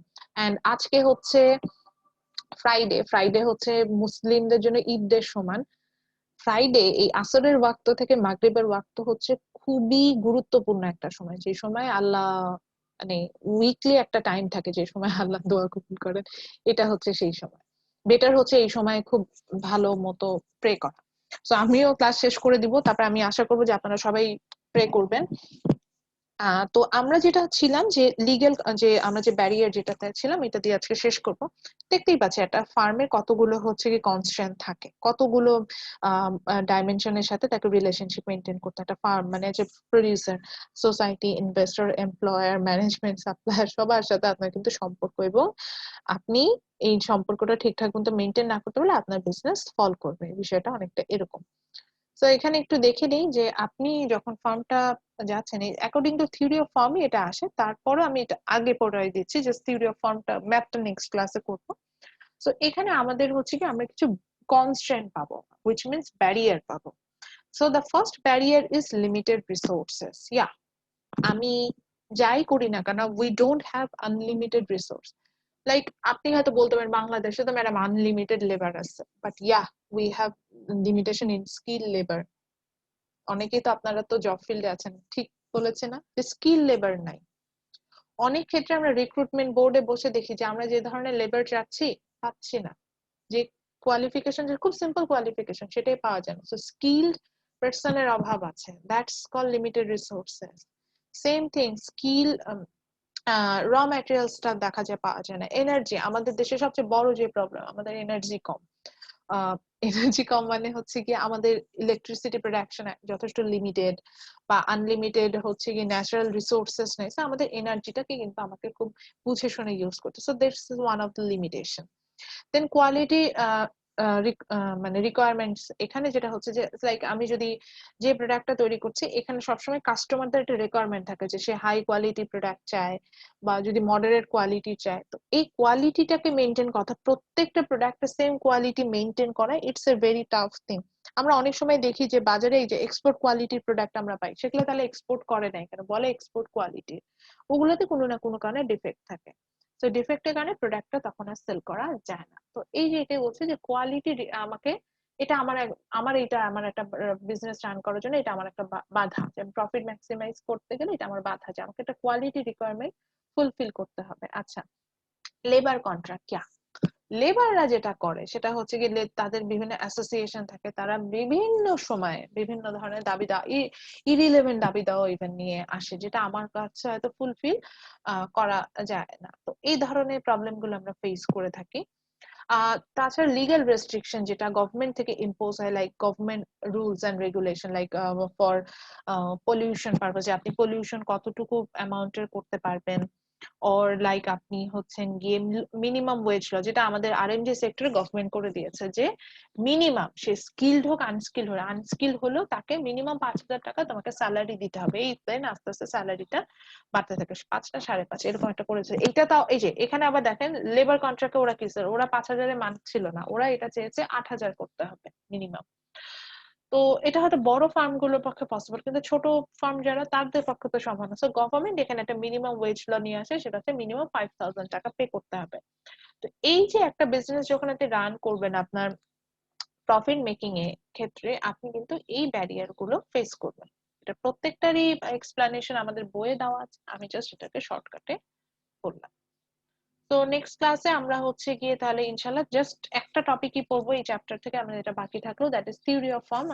আমি একটু এক্সপেক্ট করবো খাতা কলম নিয়ে বসবেন, ক্যালকুলেটর নিয়ে বসে আমরা একটা ম্যাথ করবো, দিয়ে শেষ করে ফেলবো। এরপরে হচ্ছে পরের চ্যাপ্টারটা তো ম্যাথমেটিক্যালি চ্যাপ্টার, মানে নেক্সট ক্লাসটা আমাদের ম্যাথমেটিক্যালি যাবে, ইকোনমিক অপটিমাইজেশন, যেখানে আমরা হচ্ছে গিয়ে বেসিক লেভেলের ক্যালকুলেশন দেখবো, যে টোটাল রেভিনিউ কিভাবে ক্যালকুলেশন করে, মার্জিনাল রেভিনিউ কিভাবে ক্যালকুলেশন, মার্জিনাল কস্ট কি, টোটাল কস্ট কি, এই ধরনের ক্যালকুলেশন গুলো কিন্তু আমরা নেক্সট ক্লাসে যাওয়া শুরু করবো। এটার জন্য কাইন্ডলি খাতা কলম নিয়ে বসুন। হয়তো ইজি ম্যাথস, খুব ডিফিকাল্ট না, আপনারা যদি সায়েন্স ব্যাকগ্রাউন্ডের হন তা আরো ডিফিকাল্ট না, বা এগুলো আসলে আপনারা পারেনি, তো তারপর আমরা প্রিপারেশন নিয়ে আসবো। আচ্ছা, আজকের ক্লাস থেকে কোনো কোশ্চেন আছে কিনা? No ma'am. আচ্ছা, তাহলে ক্লাসটা শেষ করে দিই। হ্যাঁ, আর হ্যালো ম্যাডাম। কি বলেন? আচ্ছা, আমি ওই মেসেঞ্জার গ্রুপের সাথে এখনো অ্যাড নেই, তো আমি কারো কাছ থেকে কেউ আছে মেসেঞ্জার গ্রুপের সাথে আপনার? হ্যাঁ, নাসিমও আমাকে একই জিনিসে নক করেছিলেন, উনিও মেসেঞ্জার গ্রুপে নক মানে অ্যাডেড নাই। এটার মেসেঞ্জার গ্রুপের লিংকটা গুগল ক্লাসরুমে দেওয়া যায়?